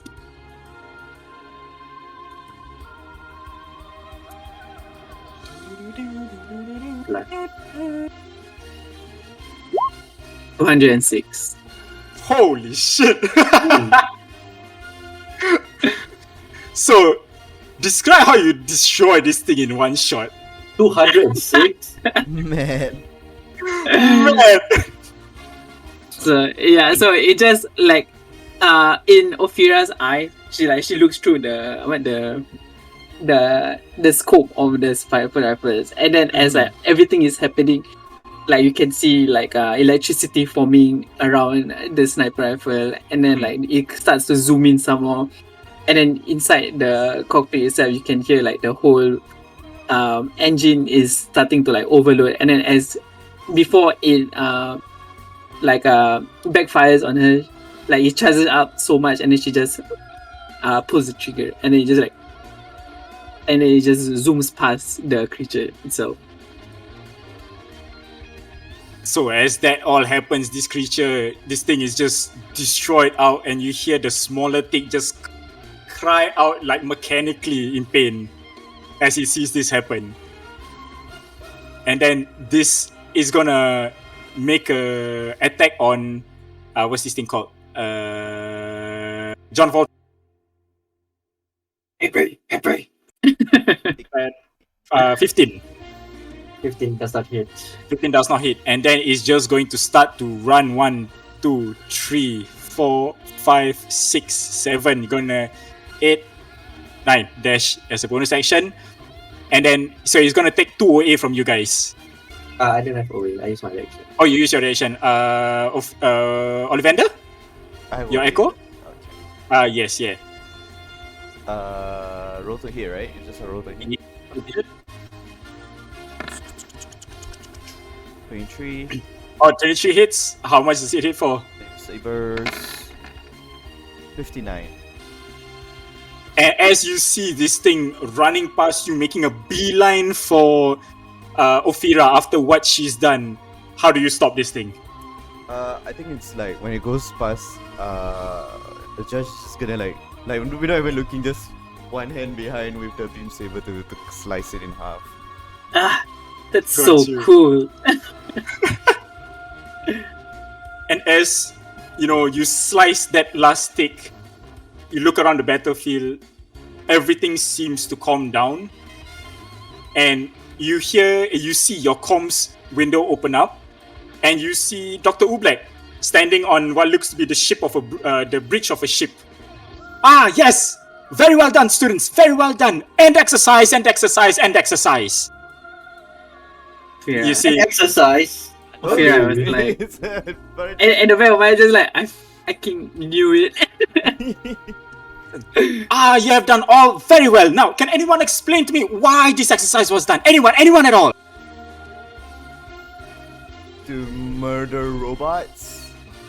No, Mr. Olivander. You're missing the intricacies of it. Anyone else? It has the Gundam's capabilities that we design. True in one aspect, but this is to test you. How would you react in high stress situations? How would you react while you're doing your Gundam cockpits? What would the soldiers do on the ship? What would your CIC members do? Now, can anyone recognize what these machines look like? Technocytes. Yes, a Effective. very astute answer.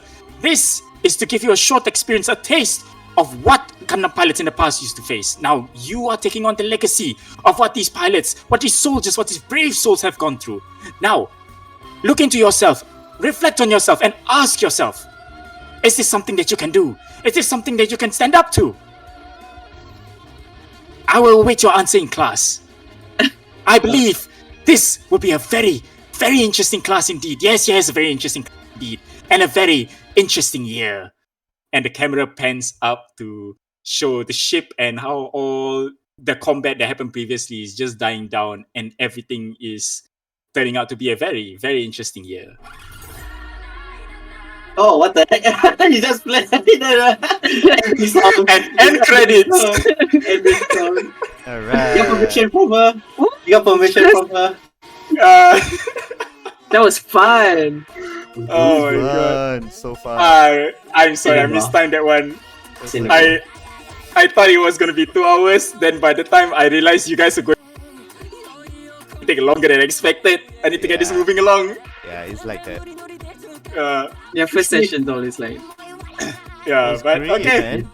You've met your teacher, your classmates, some of them, your engineers, your Gundams. Yeah. There's a lot of characters to. You play a lot of characters in one sitting. Yeah, I was like, It yeah, helps that Rauf's it's fasting, parodies.